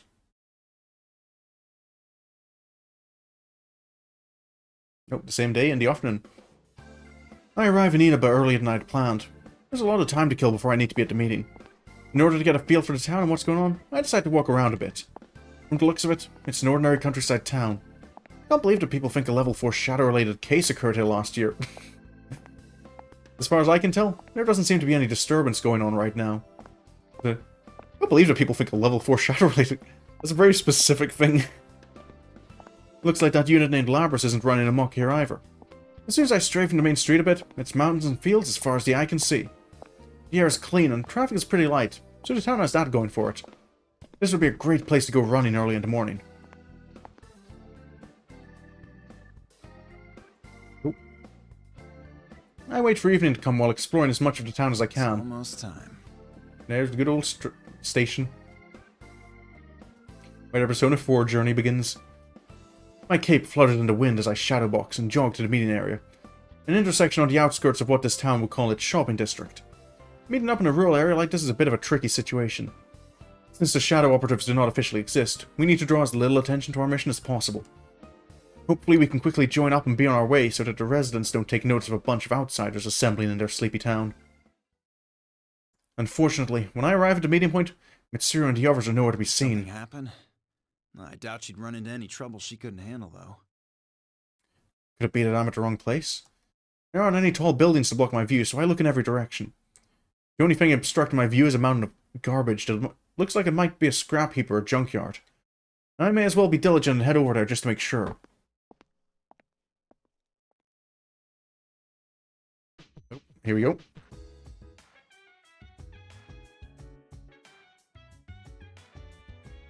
Excuse me. I entered the area. It's full of all kinds of junk.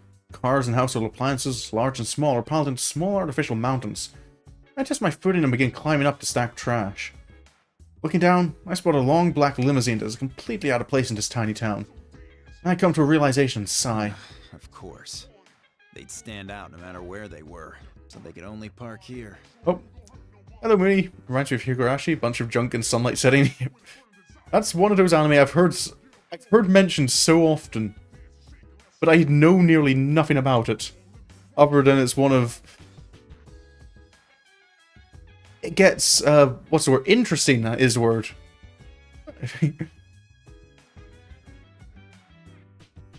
Two of my friends are standing by the limousine. A woman decked out in a fur coat, and a mechanical girl. It's Mitsuru and Aigis. Right before I call out at him, Aigis does something bizarre. She extends her right arm towards the TV screen in front of her and... Been lurking the whole time. At the stream's back. Well, I hope it was worthwhile background noise.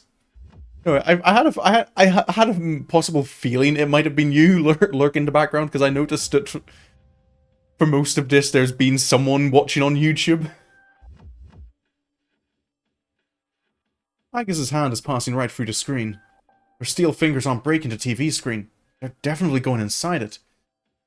Concentric rings of white light are rippling forth from where she inserted her hand. It's the same as mine. It's hard to say definitively since this is my first encounter with it, but I believe this reading is from a personality module. Does that mean our retrieval target is inside the TV? I don't understand how or why, but it seems that people can enter that TV. If that's the case, it would be the perfect place to hide stolen cargo. That makes things easier. Sounds like fun. Oh. The two of them look up, Is that surprised. Akihiko? I leap off the mountain of trash and land in front of You them. didn't show up at the rendezvous point, so I went looking and found you here. This whole TV thing is... So this clarifies he didn't know about it. He did indeed just pick it up from seeing Aigis. Akihiko, what on earth are you wearing? Just what were you doing overseas? Didn't I tell you that I was on a training expedition? Don't tell me you came here from the airport like that. Does the concept of keeping a low profile mean nothing to you? I take a glance at Mitsuru, and I can tell she's summoning up her coldest stare. This clothing allows me to have a much better mobility, but I don't think Mitsuru is going to listen to my explanation. Mitsuru-san, I believe we have lost the right to complain about that. Yep.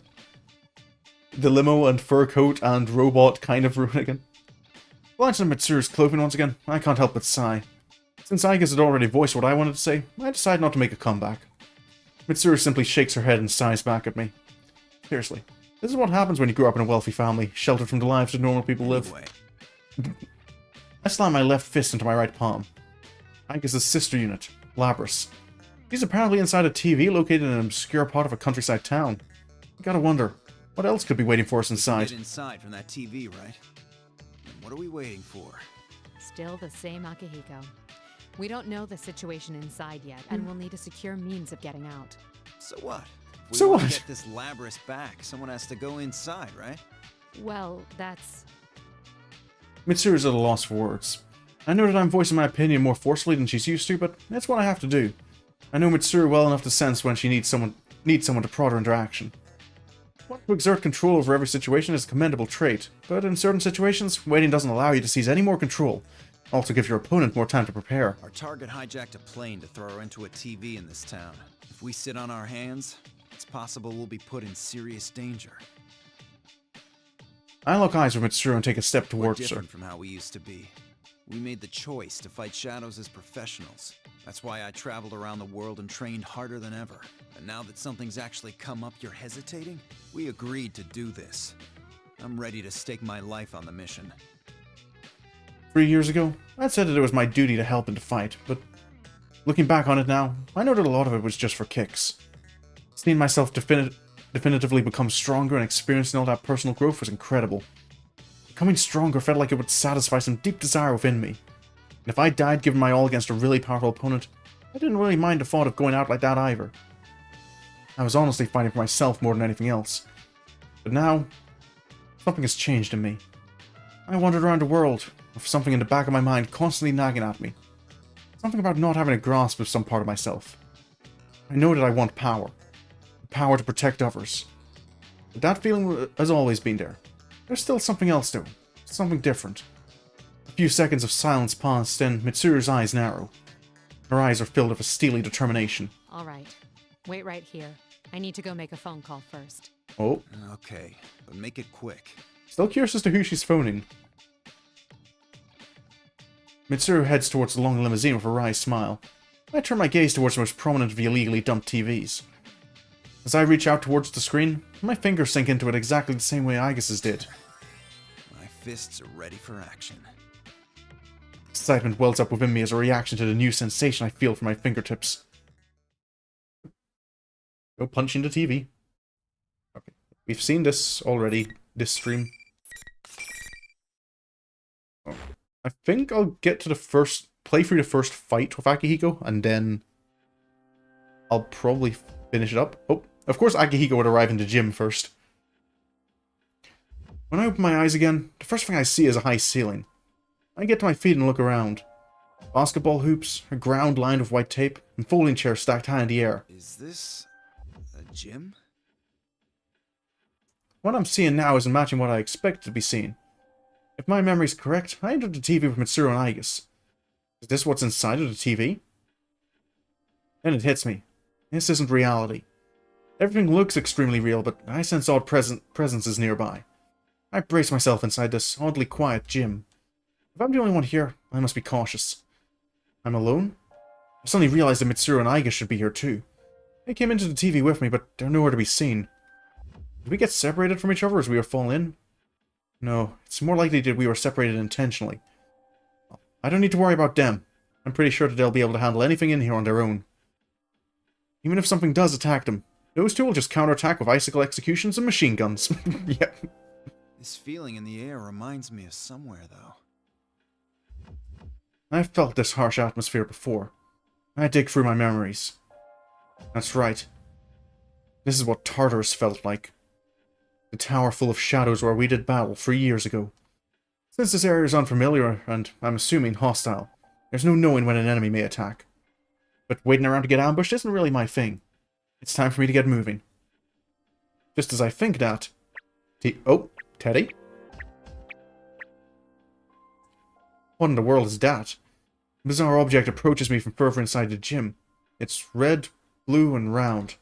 On top of that, it's walking on 2 feet. I've wandered all across the globe to different regions, but I've never seen such a bizarre creature as this. Huh? Here's a weird guy in a cape. Hello, Teddy. Weirder still, it's able to communicate with me. You think you've got the right to call me weird? You seem suspicious. How rude! I'll say the same back to you.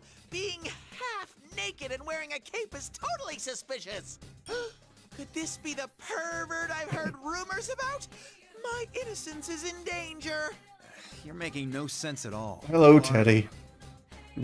Oh, good to see normal Teddy again. Shadow. Huh? I'm Teddy. Teddy. I mean, he is also a shadow. So you are a shadow. I just said I'm Teddy. Teddy. It's easy. No bear has fur that color, or can talk. How cruel. I'm an adorable, sexy beast, no matter what angle you're looking from. That's because you kind of have the same shape regardless of whatever angle you're looking at you from. Teddy. Does that mean he's different from an ordinary kind of bear? Oh. Those eyes that stare into your... Oh, no. Wait until you ever... If you ever get to see Shadow Teddy. Shadow Teddy's eyes are... Suddenly a monitor nearby springs to life. What appeared on it was also red, blue, and round. It's another bear thing. To be exact, it was also Teddy. I can't have you wandering about on your own. You're such a troublesome bear. You're the troublesome one! How dare you do whatever you want while looking like me? It's a violation of my image rights! Violation? What's going on? Are you twins or something? Huh? I've discovered an unknown, half-naked caped man! An intruder! Unexpected! Nope, we've broken Shadow Labyrinth again. Suddenly the sound and image on the monitor get corrupted. Just when I thought I was going to start figuring some things out about this place and those creatures. The screen flickers and dies out. Is this some kind of ruse? Oh. The monitor pops back on. Once again, it was Teddy. Teddy's... Oh, this is too confusing. I'm just going to refer to the TV bear as bear number 2. People in a lot of overseas cultures add suffixes like the second or the great onto their kids' names, so I figure I'll go with something similar. I'm in some crazy TV world, so I'm not just gonna assume that these guys are Japanese. Like bear number 2's gonna care anyway. I've wasted enough time rationalizing this. Bear number 2's eyes gleam in a sinister manner. He starts speaking clearly now. 04, unintended intruder. Entering elimination process. Elimination, huh? I don't really have any clue as to what's going on yet. But I do know that bear number 2 is just one to right to be the first one here to taste my fists. I don't know exactly what's going on, but I've seen enough. Looks like you're the enemy here, bear number 2. Well, first punch target found. I'm not sure how much stock I should put in common sense while I'm in this TV world. But if he's using a PA system, I'm guessing that there needs to be some kind of control booth for it. Since I'm in some kind of school, that means I'm probably going to find bear number 2 in the announcement room. If Labrys is inside here and if bear number 2 is running this whole event, he's got to have some kind of information about her. I turn to Teddy. As for you, Teddy, he seems to be your enemy too. But why don't you step down and let me handle Okay, but is this going to be the moment, I imagine, where Teddy starts acting up? I proceed to walk off in search of the announcement room. But... What? Oh, no way. I mean, who are you? You haven't even told me your name. And that bear might be a bad guy who tricked my beloved sensei and friends. I can't leave this in the hands of a half-naked cape man like you. Teddy looks surprisingly resolute as he refuses my offer. Does he have friends of his own that he's trying desperately to protect too? Well, your costume is strange. I do like that fire in your eyes. What fire exists in that void? What's that supposed to mean? It sounds perverted coming from a half-naked cape guy. Hey, I have a name. It's Akihiko Sanada. You don't have to call me half-naked cape. I mean, to be fair, he didn't have your name before that. And I know I can't prove I'm on your side just by saying so. So judge for yourself whether I'm worthy of your trust. In the ring. Akihiko, is this the best idea? You're that excited to do this? Fists don't lie, you know? Now come on, and I'll give you everything I got. Okay, Akihiko's method of communication. I put my fist out in front of me and focus. If one does not face their cowardice, they cannot summon a persona. That's why persona users have to undergo the trial of holding an evoker to their heads. But that was simply a ritual to overcome one's psychological blocks. It isn't a required step in wielding personas. My resolution has always been within me, after all. Come, persona! Caesar, isn't it? I sense power rising from deep within me. Alright. Teddy was not who I was expecting to be the first match. And also, no encouragement from General Teddy, just straight to kind of... Akihiko just wants to beat someone up. Of course we get Teddy's theme. Ow! Could you... There we go. Can Akihiko just teleport? You're up. What does...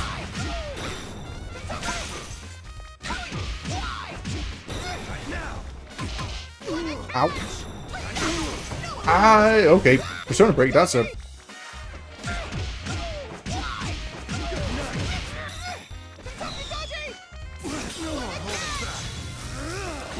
What did I just do? I have no idea what... Oh, okay. I might actually lose this one.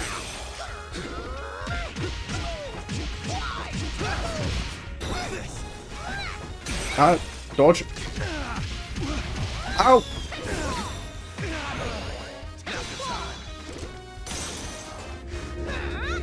Oh, I got it! I do not know any of Akihiko's moves.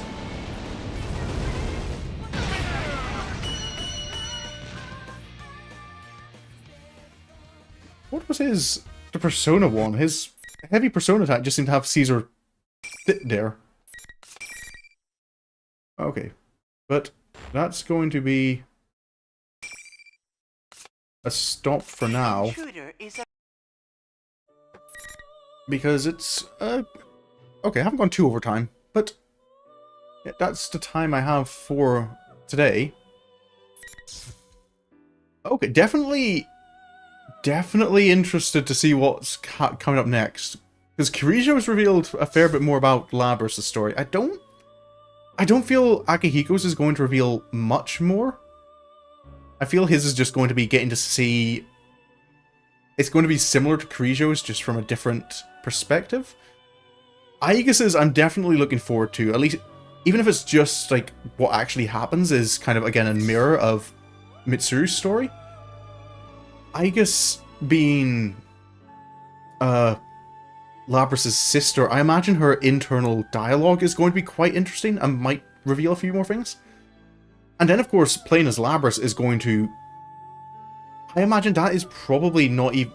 Playing as Labrys is probably a continuation.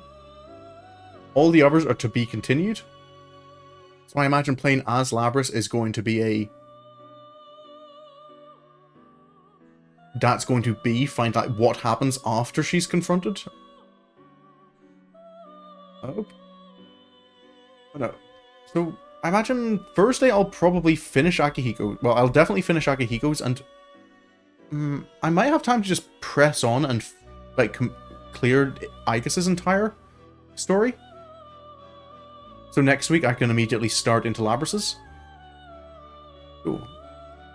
But otherwise, plan for the week, I'll be... Oh, hold up, let me fix all this. Otherwise, for the rest of the week, I'll be back tomorrow in the morning for a bit with Space Engineers. It'll be just my chill stream for the week where I'm just kind of sitting around not doing anything. Where I have a story to worry about or an objective, just relaxing. And then, but I'll be returning in the evening with my Pokemon Platinum randomizer, where we've got an egg to hatch, and we're pressing on to the 4th city. I can't remember the names of the cities in Pokemon Platinum anymore. But I know last time yesterday we finished up the Eterna Gym. We've nearly got an entire team of Ice-type Pokemon. Yeah, otherwise, my schedule as usual is up on YouTube. Just a reminder that tomorrow's evening stream will be later than normal from now on. It'll be pushed back to 10 o'clock just because I've got other plans happening on Wednesday evenings now. But otherwise, follow me on Twitch, subscribe on YouTube, and regardless of what you do, hope you have a great evening, have a good night, until next time I see you, goodbye.